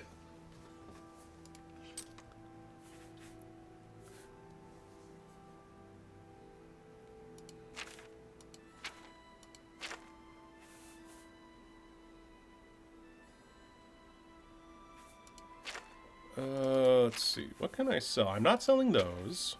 I can sell this. That's more than I would usually pay. I don't believe that for a fucking second. But it's nice of you to lie to me, at least. Tell your friends about... His inventory must be stolen. It has to be. He prices less than it costs to make some of those things. Go see for yourself. Ooh, he prices it less than it's worth. Thanks again for your help. Three Brothers Trades Goods. Yes? Tertullian, Sergius, and Cicero, the three Verus brothers. I'm Cicero. Aren't you supposed to be a dude for the Dark Brotherhood? It would be... Bye. Say, you look like someone that could help us out. Having a bit of trouble with another... Jensine is the lady. Can I interest you in some of my wares? Helm of the Deep Diver. Or Deep Delver, excuse me. Resist disease, resist poisoned. It's a fucking headlamp. Got it.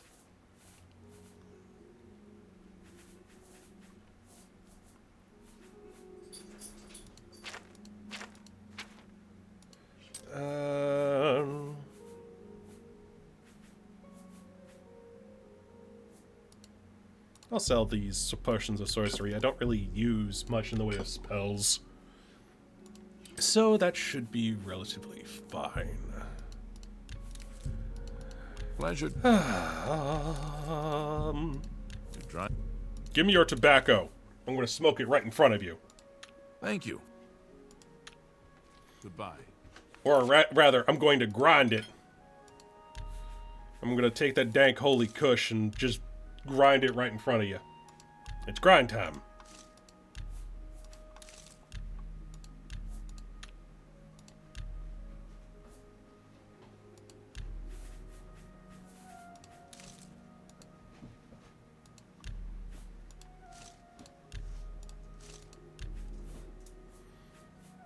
Alright. Store intelligence. Alchemy skills increased. I will admit, like, there are certain games that just have, like, exploits in them that I just fucking love. Like the fact that... the hell?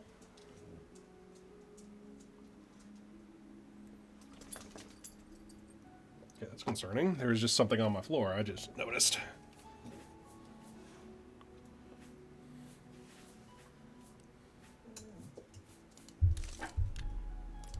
Okay, well, I guess I don't have anything else I can put together. That's a little annoying, but whatever.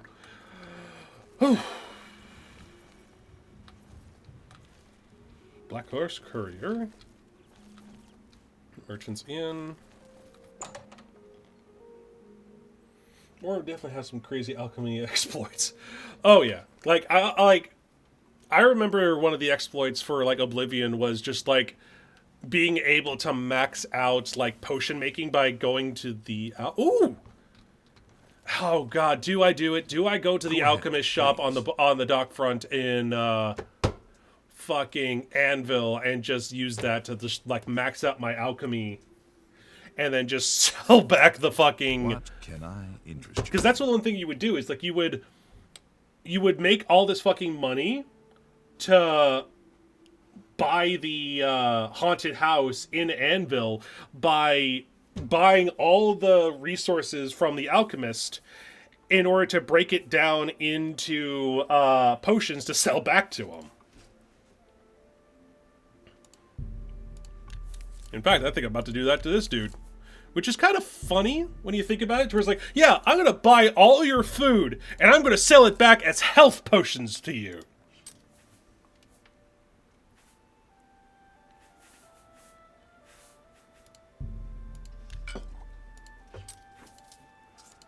I also love the fact that, you know, there's just the classic meme of, you combine cheese wedge with cheese wheel. Create health potion, not wheel of cheese. Lol, what? That's a good deal. Like, I love the fact that, that's one thing I love about Oblivion. It's just like, here's all this food stuff that we use for cooking in the next game. Have it for potions. Having little tricks like that makes it fun, yes. But I will admit, it was a little weird that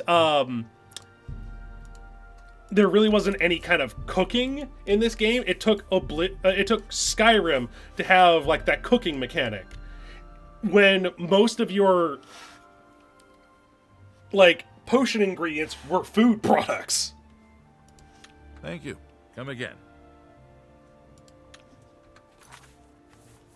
Though, of course, it was a double-edged sword because now food products were kind of useless to an extent. Like, I feel like it should be in a thing to where you could either make it into a potion or make it into a meal that gave you extra bonuses. Farewell.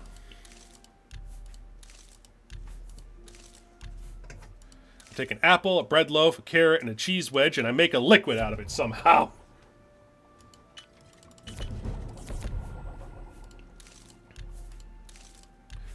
I'm gonna take this cheese wedge, put it in this cheese wheel, sprinkle some flour on it, and cover it with grapes, and I get a potion.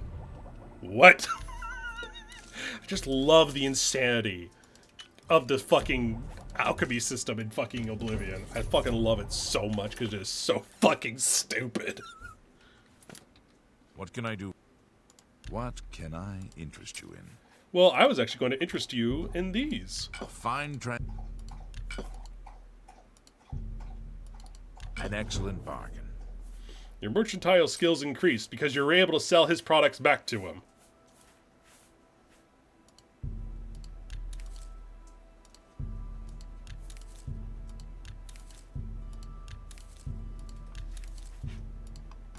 I wouldn't.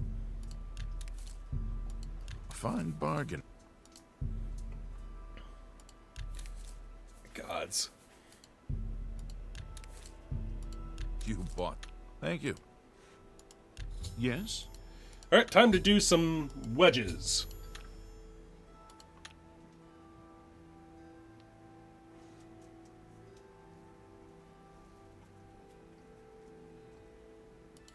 Yeah, I get it.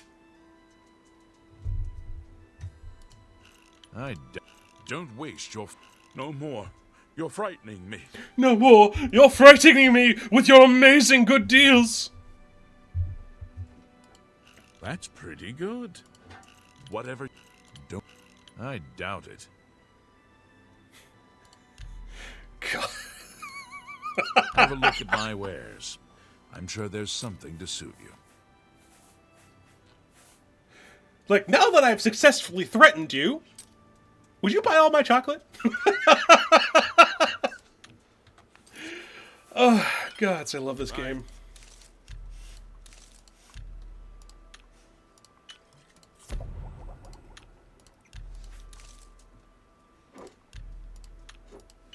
What you doing around there, Buggy?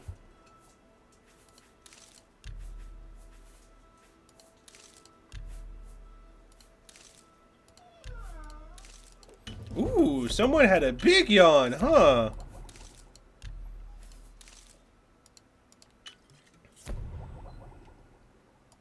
Oh, such a sweet girl. What you doing over there? Huh? What you doing over there? Can I get kisses? Oh, thank you for kisses. You're such a good girl. Yeah, here you are.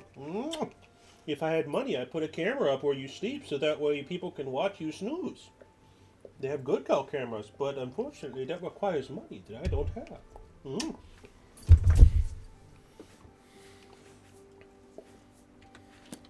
What? What? Hey, I'm talking to my dog. Don't mind me. Some of my fine wares. You don't need to be paying attention to this, man. Try. That a fine.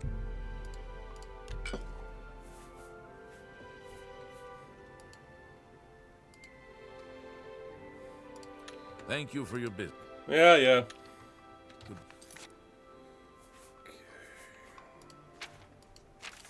Bye.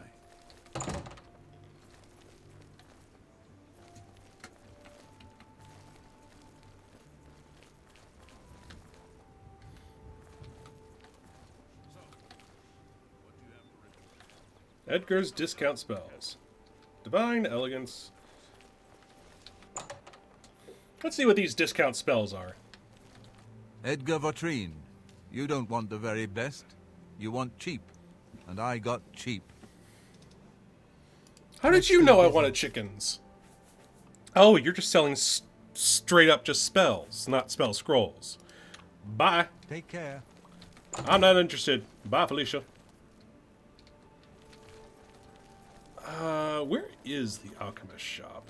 The guild. This is probably it. I have everything for the budding alchemist Yep, under one called it. roof. Far more than Thorinir would ever have, despite his horrid business ethics. We get it. We get it. You have a boner for Thorinir. Have a look at my wares. Not interested in that. sure I'm there's interested something in to your suit you. fucking potion shit.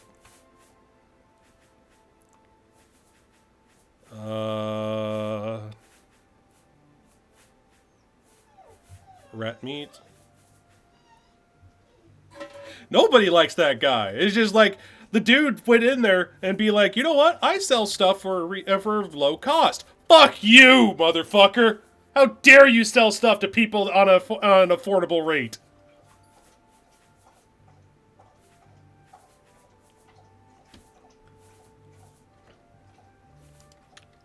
It's like being mad at the fucking it's like being mad at the fucking Goodwill because it sells shit cheaper than you because it gets it secondhand.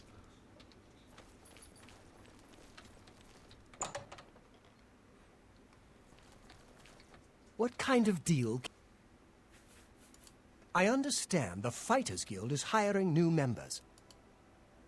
Only quality goods for sale here. Let's see. What can I interest you in? Imperial breaches, fortify speechcraft, personality, and mercantile by 5. That's not that bad. Oh, he undersells all of us. Sells arrows for same fucking price. Get the fuck out of here.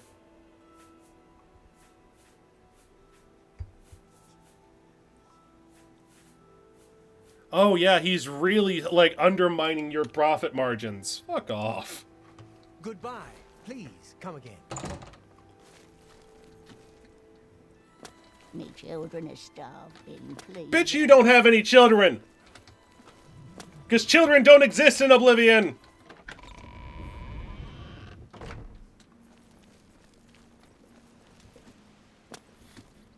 Children don't exist until the next game's release.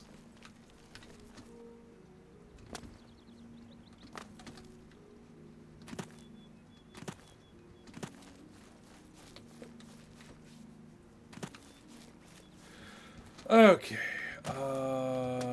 where were those, that's where I was. So that means the runes are over that way. Ah! Ow!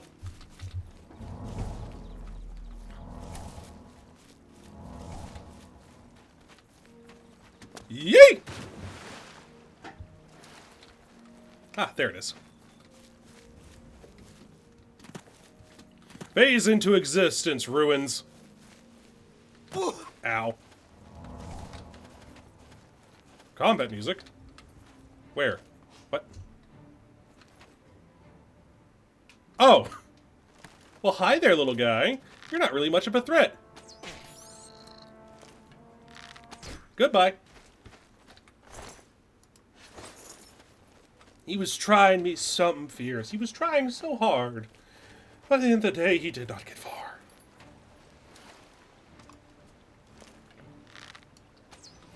Fuck off. Ow. Fuck you.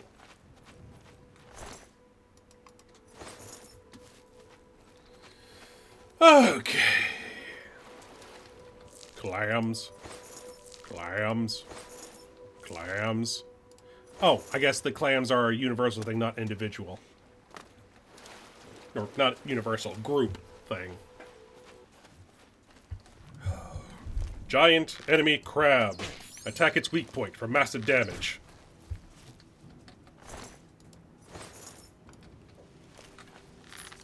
Bump. And bump. Crab. Crab!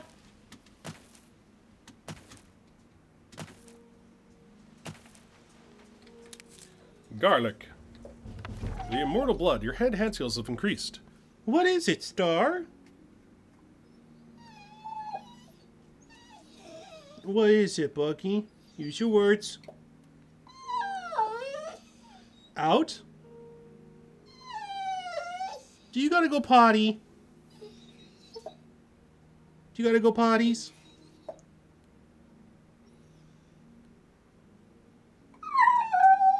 Outside? Okay, we'll take you outside.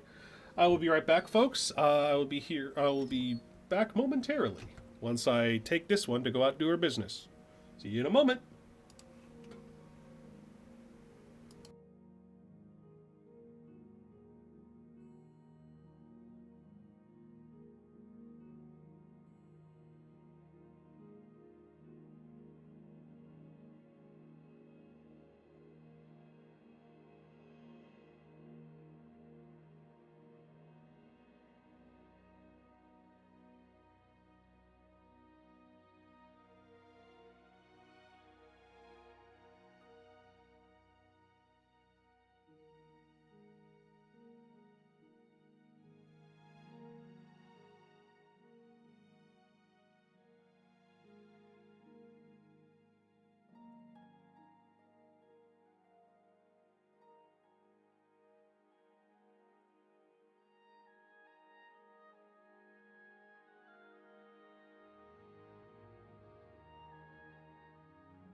Hello, I have returned. I apologize for the delay and how long it took me to get back. I had to take care of something happened with one of my roommates. I just had to make sure that they were okay. Alright. I'm taking this book.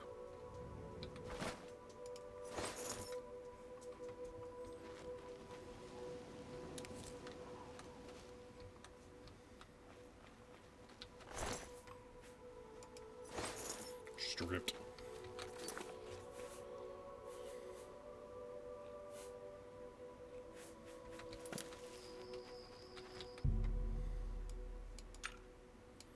I sleep for 12 hours.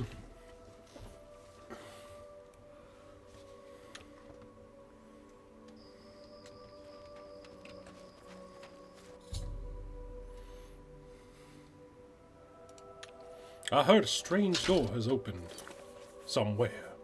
Someplace. Here, can you hold on to these for me? Thank you.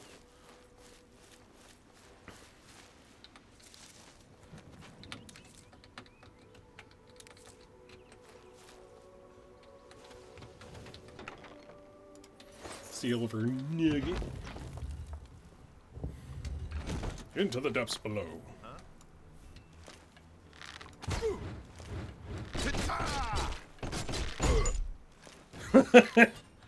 Down the stairs you go.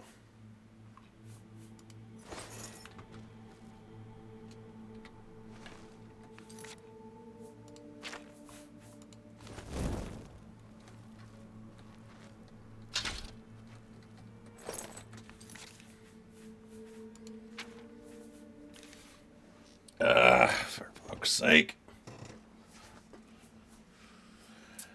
Why is everything so fucking heavy?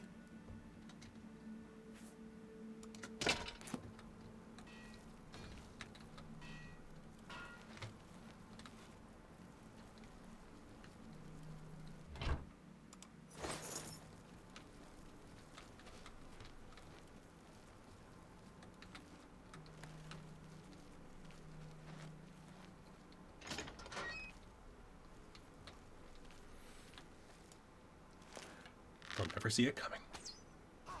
Ha! Ha!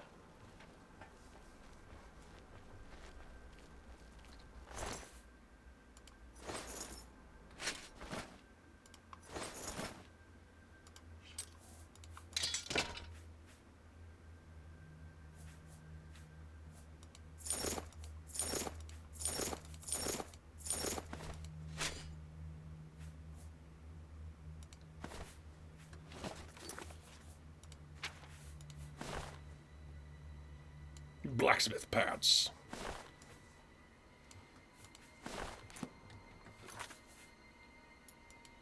You know what? I still prefer sackcloth.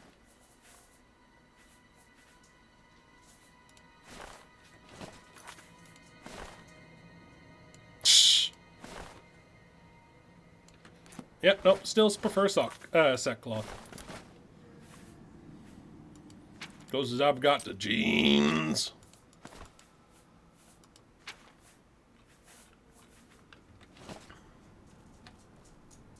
Hello, tripwire. Cute. Onward. Let's see. Aha. Mm-hmm. Pop. Nope. And pop.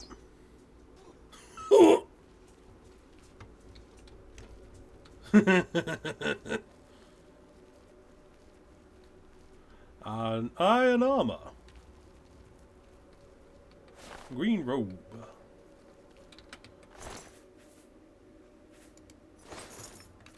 Stripped.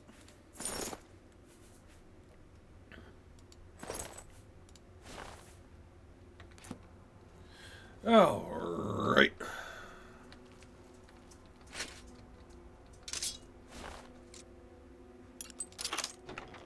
$16 gold. Let's do it.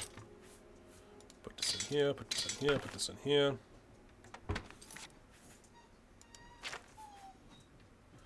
You know how to get there up there, Star?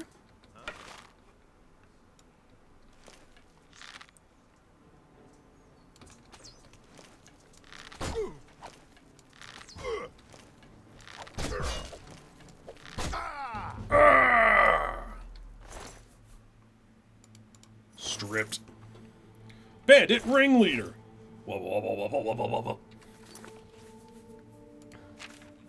Man, he's jamming out to some pretty good music in death. Ooh.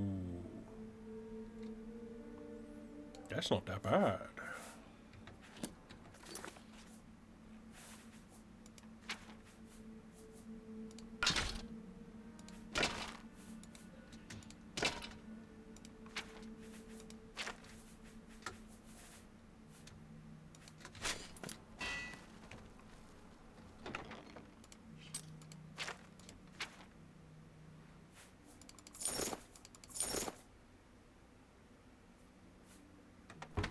Green felt linens.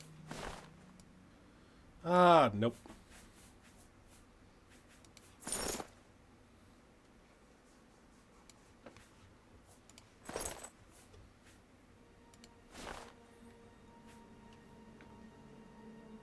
I used to go through this dungeon a lot for some reason. It was my go-to place to run through.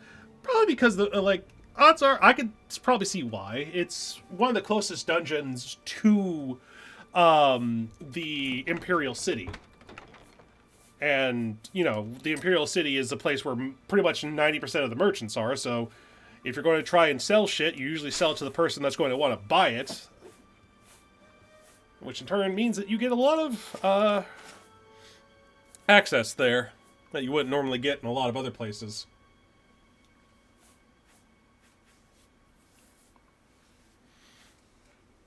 Plus, it's just the Imperial City is just where pretty much everything is. So, if you're doing Thieves Guild stuff, you go there with stolen shit. If you're doing like a lot of Dark Brotherhood shit too. Well, Dark Brotherhood's kind of all over the place. Fighters Guild, Thieves Guild, Mages Guild.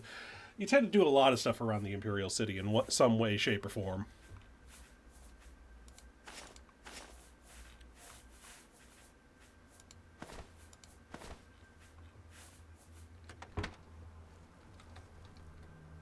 Bread.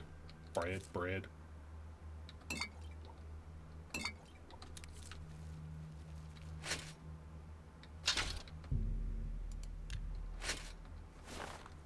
You cannot sleep when there are enemies nearby. Fucking where?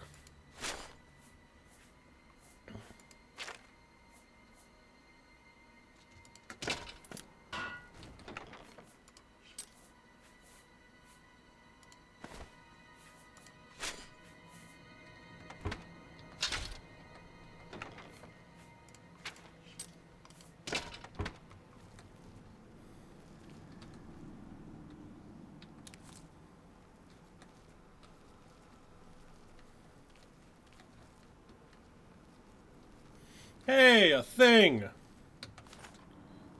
A Wilkinstone.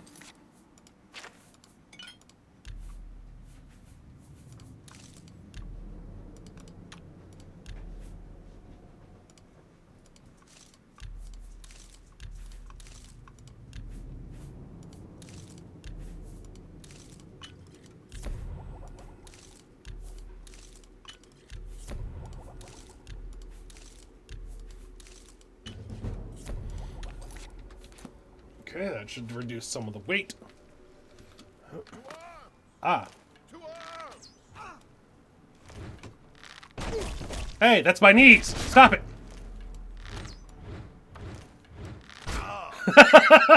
Whiff, whiff, whiff, whiff, dead.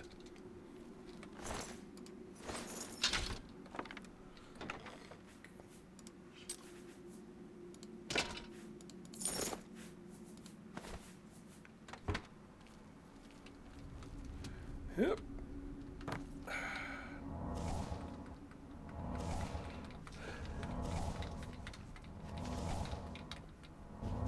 There we go.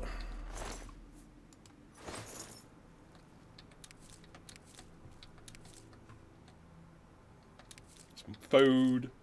Food. Food! Shuttered crate. Some cheese.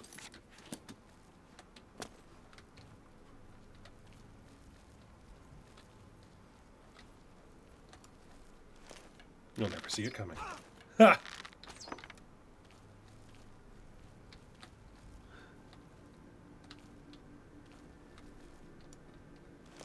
You'll never see it coming. Oh! Oh.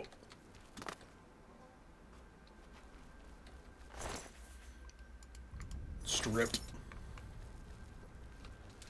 Alright.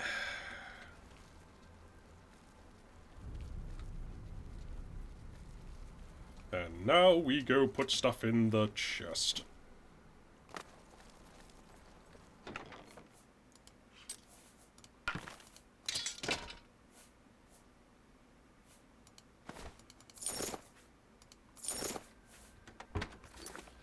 Belted braids. What is this sexual dimorphism garbage? That was one thing I'm thankful they got rid of in, like, the later Elder Scrolls shit, was the sexual dimorphism with fucking clothing. Or not Elder Scrolls, Bethesda titles. Because, God, that was fucking stupid. Like, if I'm going to wear a pair of pants that were on a man, why the fuck are they turning into a skirt for me?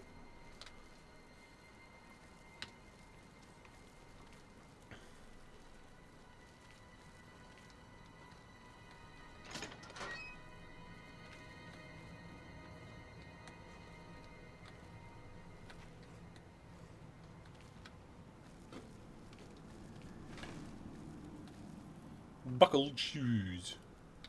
Oh, Wilkenstones. Dirty scroll. Some of the men were warned about these old ruins being haunted, but Mephala take them. This spot is going to be perfect for ambushing merchants along the road. How? It's on an island! And all under the nose of the Imperial Legion. Finally got some of those big blue stones down today. Benedict got the idea of shooting down with a bow. Got them all here with me. I don't know what they are, but they stink of magicka. But they'll fetch a nice price with the Mages Guild. 2 coins that Khajiit from Wanderfell set up their camps down in the dunes. Fine by me, spares the rest of us the smell. 2 coins ran up today. The Khajiit's gone missing. Swore to the 9 that you could hear claws scrabbing at limestone, but there's nothing down there. I'm guessing she got tired of the smell and snuck out overnight. 2 coin stench could peel the shells off mud crabs. I'm surprised she hung around that long.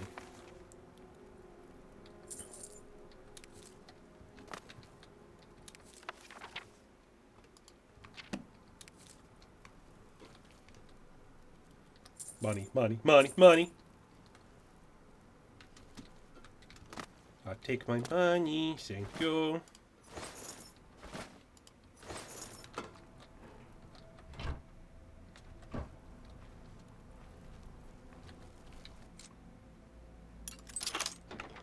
$13 gold, if I don't mind if I do.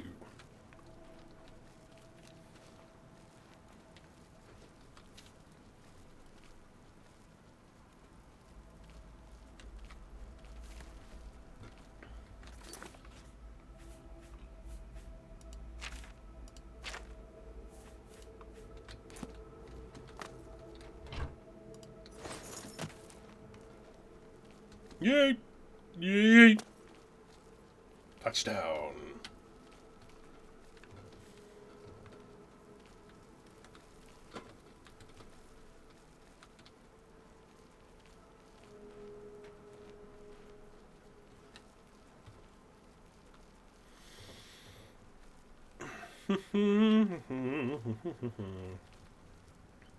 Carrot.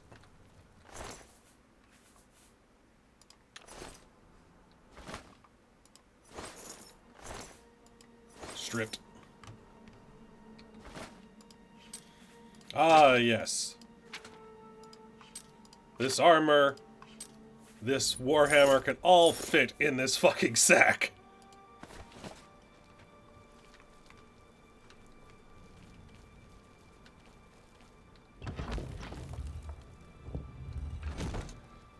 Into the sack.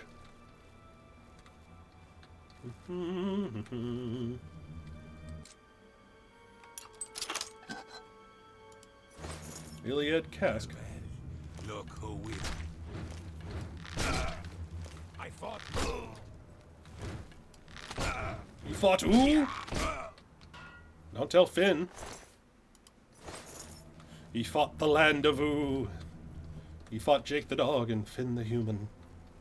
The fun never ended. It was adventure time.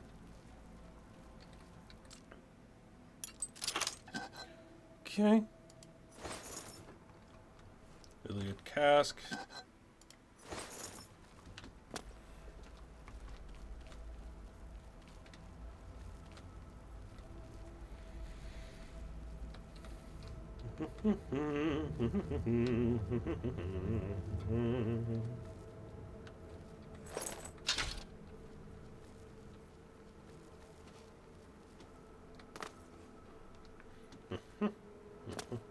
Yep. Yeah, that's the way to do it.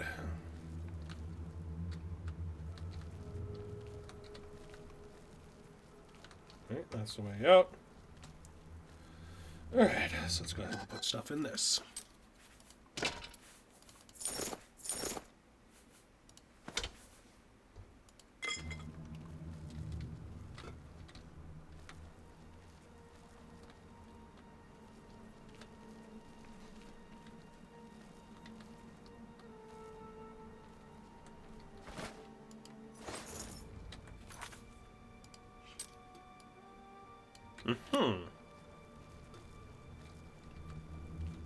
Secret passage. Secret passage.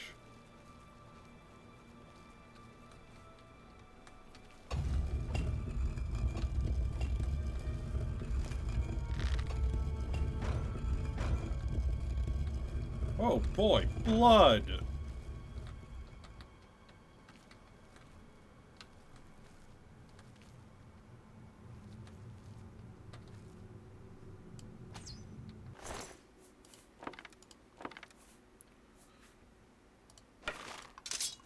Stripped. It's a little fucked that this entire suit of armor is lighter than a goddamn bow. What the fuck?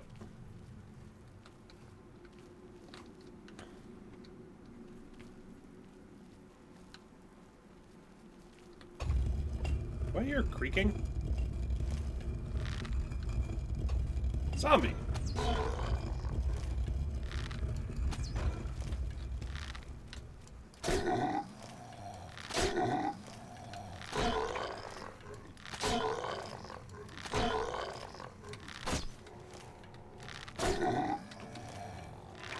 Don't touch me! Don't touch me, you disgusting fuck!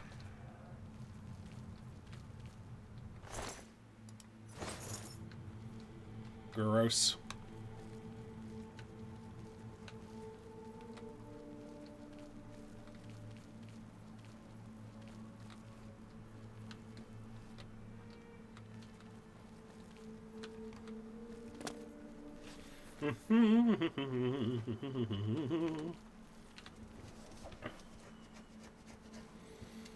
Yep.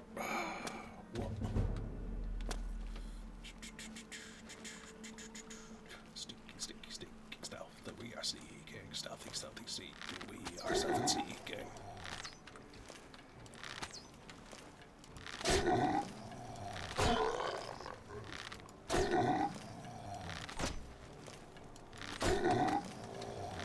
Ow. Fuck you. How dare you touch me? Fuck you. Touching me and shit with your gross ass hands. Inexcusable.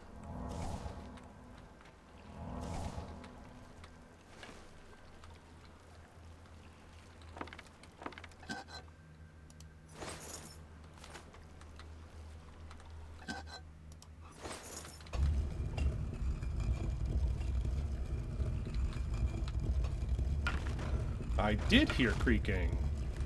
From a skeleton. And creaking no more.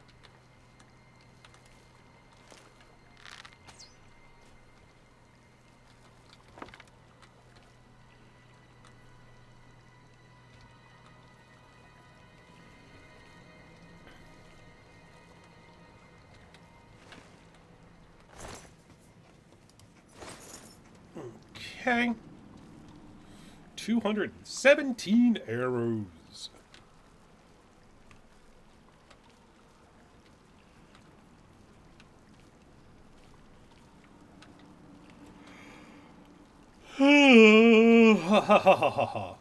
This place is huge.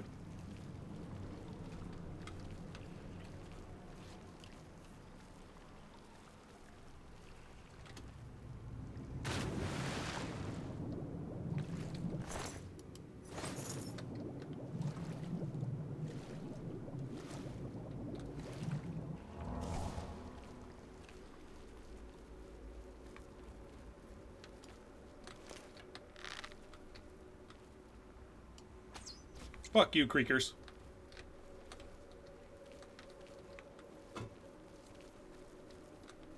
I remember scouts can be pretty tough in this game, while in Skyrim they usually just go down with one hit. Well, that seems to be about the case here, too. They're oblivious as fuck.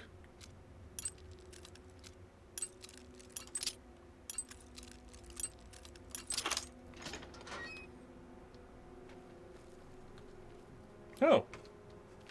Well then.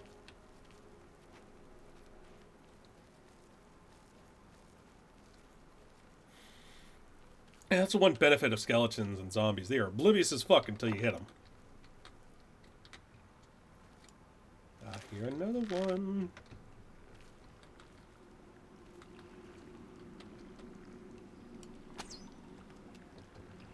That was worth a shot. I figured that was a long shot, but you never know.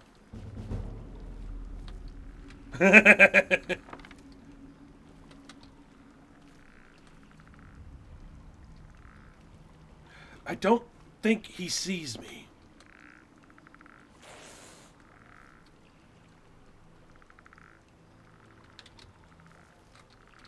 Ooh, where am I? Where am I? Where am I? These holes might as well be a wall to your blind ass. Hi there. How you doing? You're trapped in there. Oh, these appears to be prison cells.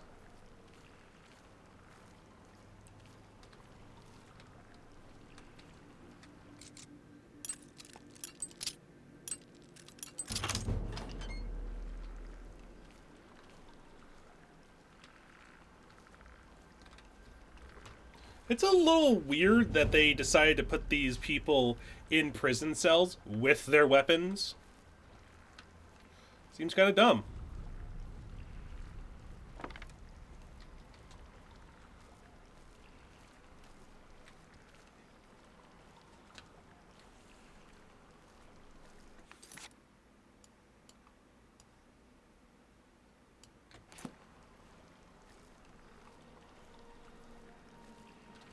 Just out of curiosity, what are my stats looking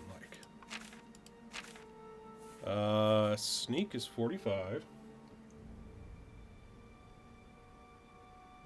That's strange, that. Yeah, it really is. Like, I get that they're supposed to be enemies, but why the... Like, these are clearly supposed to be prison cells. Why the fuck are they armed? That ain't how that works, Chief.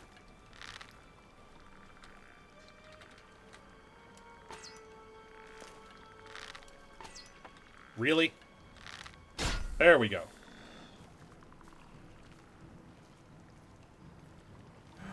Oh no! It seems he's detected me. But there ain't dick you can do about it, Chief!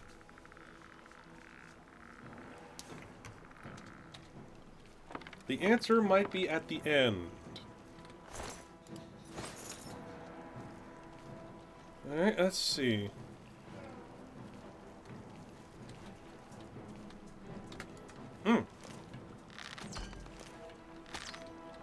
Well, thank you for telling me to go to the inn. I wouldn't have noticed that one. Where the fuck? Ah, there it is.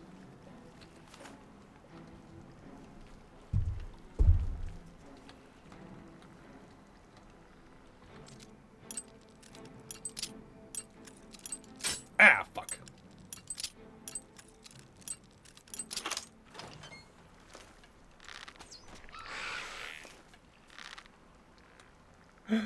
Oh no.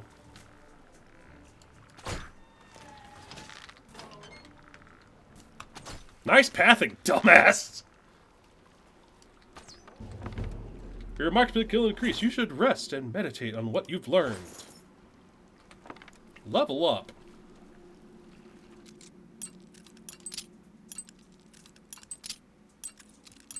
Ah, fuck.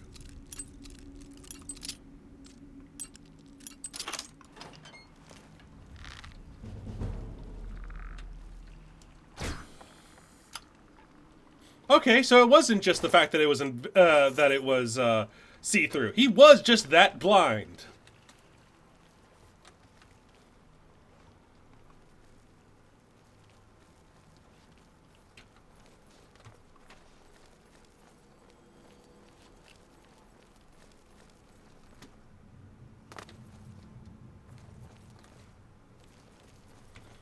Is there a bed or some sort of sleeping apparatus I can use at the moment?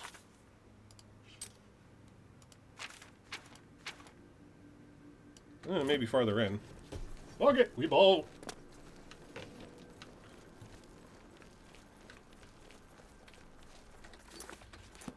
Yeah.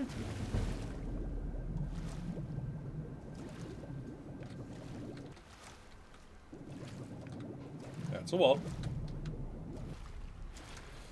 Okay.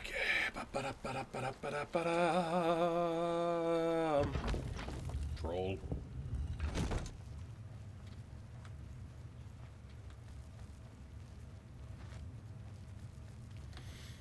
Gee.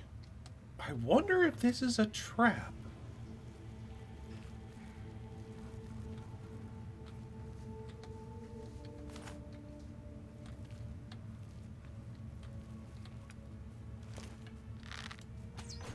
Fuck you.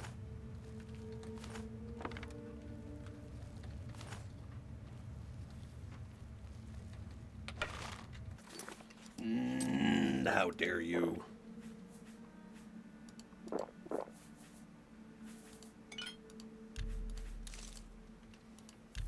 How dare your bow make me over-encumbered, you fuck.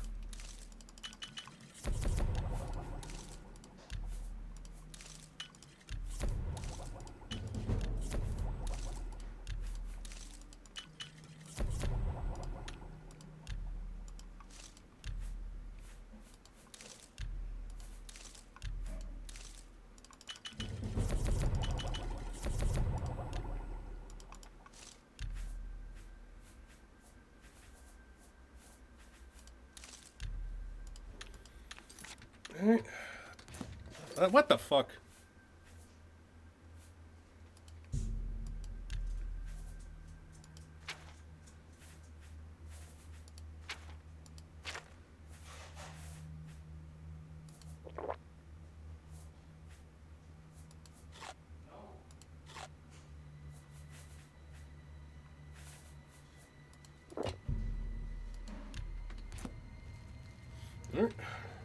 Potions consumed.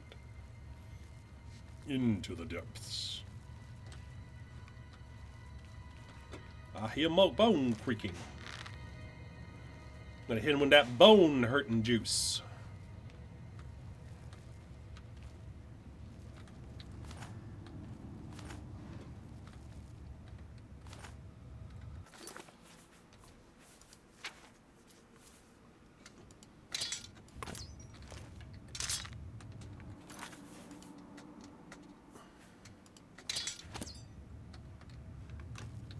There we go.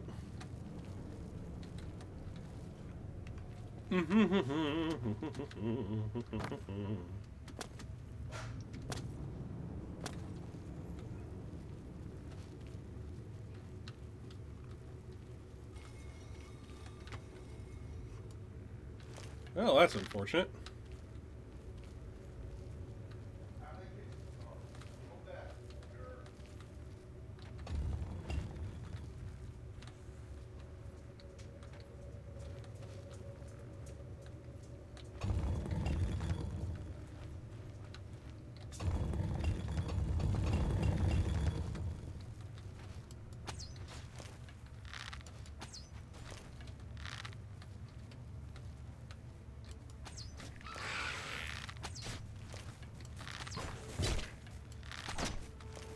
Oh no, skeletons! How threatening. Huh, at least these ones have a little bit more better armament.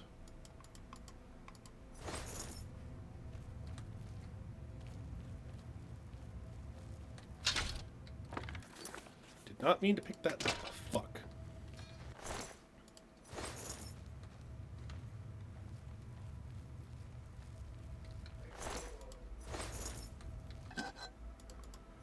There we are.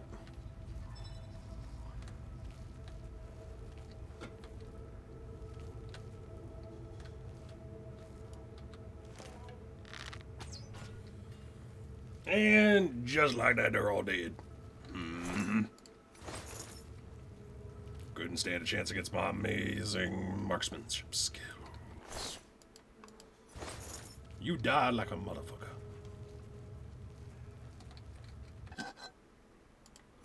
Valerian chamber key.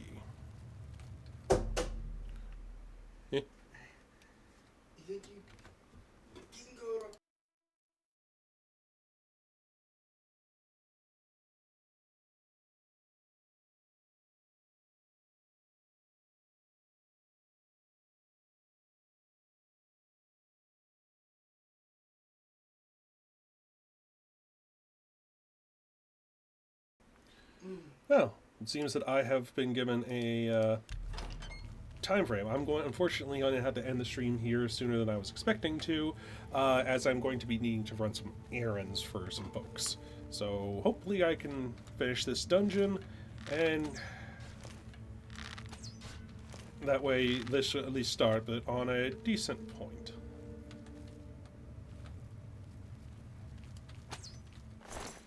Give me a bone meal.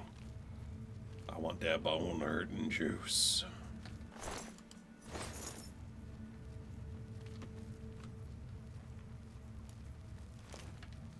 I hear more creaking. I hear a motherfucker be creeping, creaking, groaning, and moaning.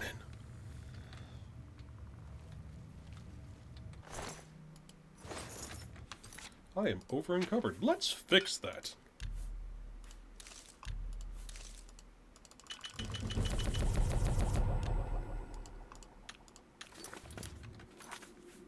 How would I gain weight?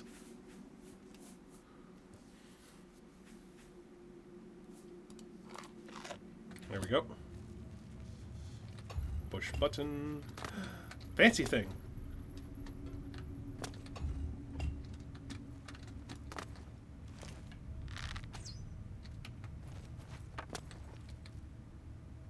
Ooh. Super expensive rock. I've got a super expensive rock.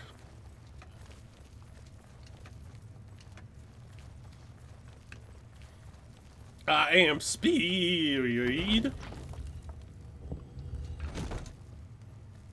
We're marching, we're marching, we're marching, we're marching, we're marching, we're marching, we're marching.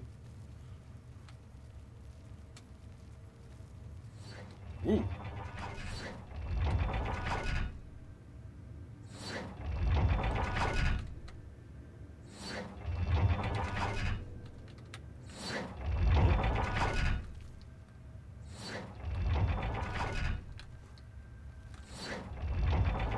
An Iliad statue.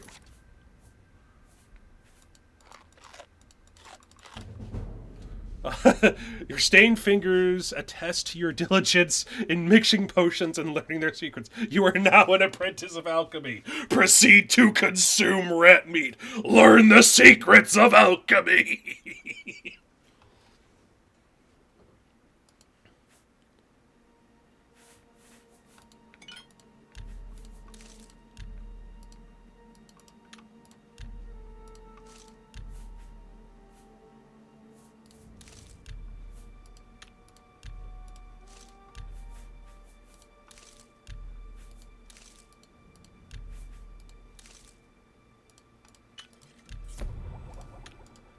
I have learned the secrets of alchemy by consuming a butt ton of rat meat.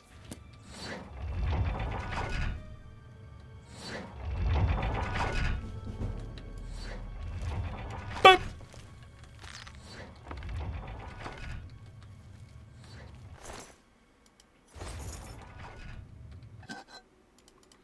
Weak potion of insight.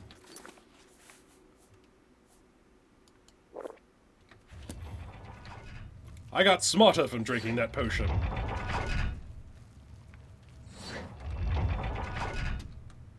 That potion made me smart enough to realize that this entire trap system, well, after you steal the shit, is fucking stupid.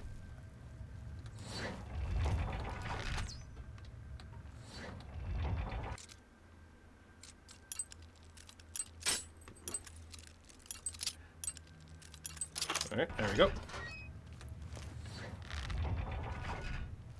Bone hurts. Yeah. Oh yeah, potions are always half a pound. Okay, I guess that on some level that does make sense, but it is still really stupid. That you gain weight by putting two things together.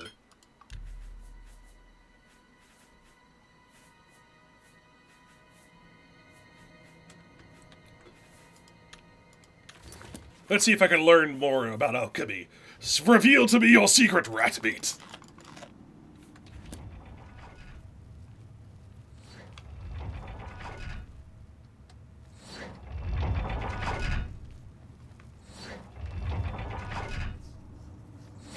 It's still really dumb.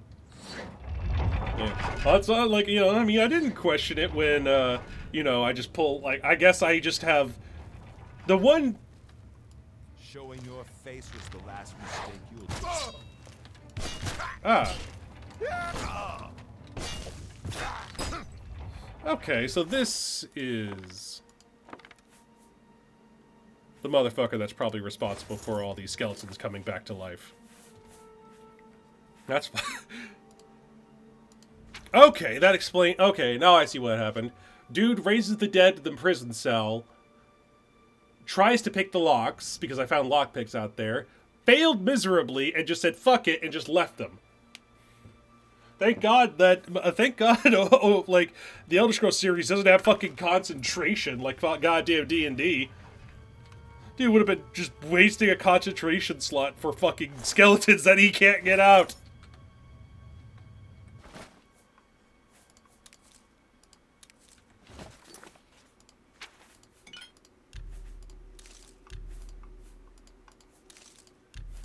Time to make some bone-hurting juice.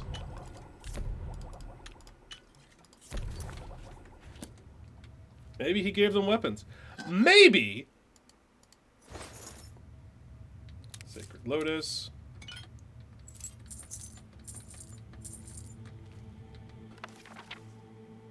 I'll take this. Take this. Oh, Luke, my friend. I apologize that I have not written before now, and pray that you worry not. How could you have known that your patrol would stumble across my outing at the cemetery?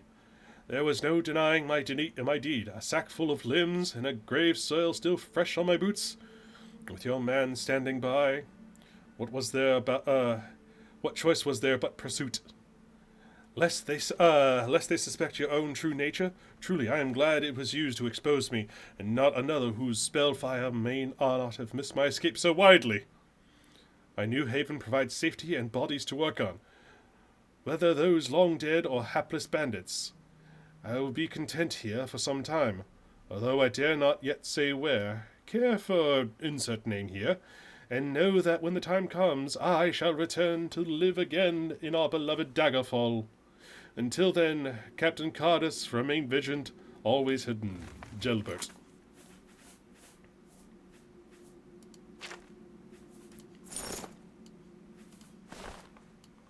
Hey, some black wide pants. That ain't that bad. Still prefer the sackcloth.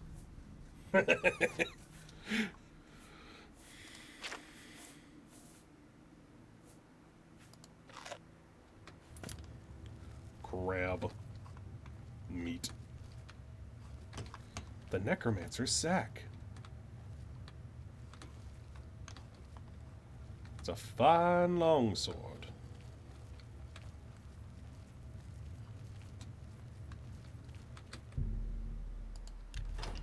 Oh, I got a key, so I don't need to pick locks. Fuck this shit on me. I like how the stuff.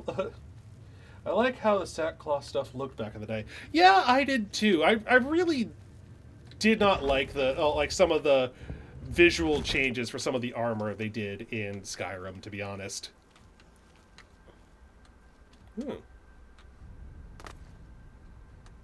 Oh, I'm back here at the beginning. Fantastic.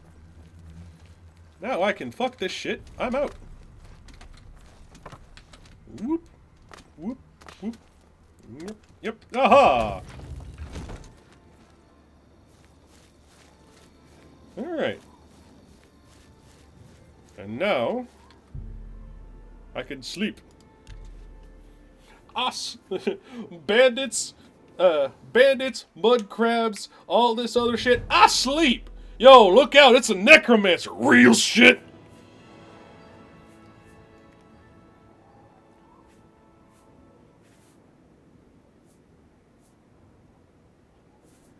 Agility, here we go.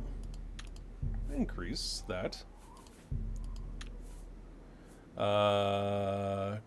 You realize that all your life you've been coasting along as if you were in a dream. Suddenly, facing the trials of the last few days, you have come alive! You have ascended to level 2.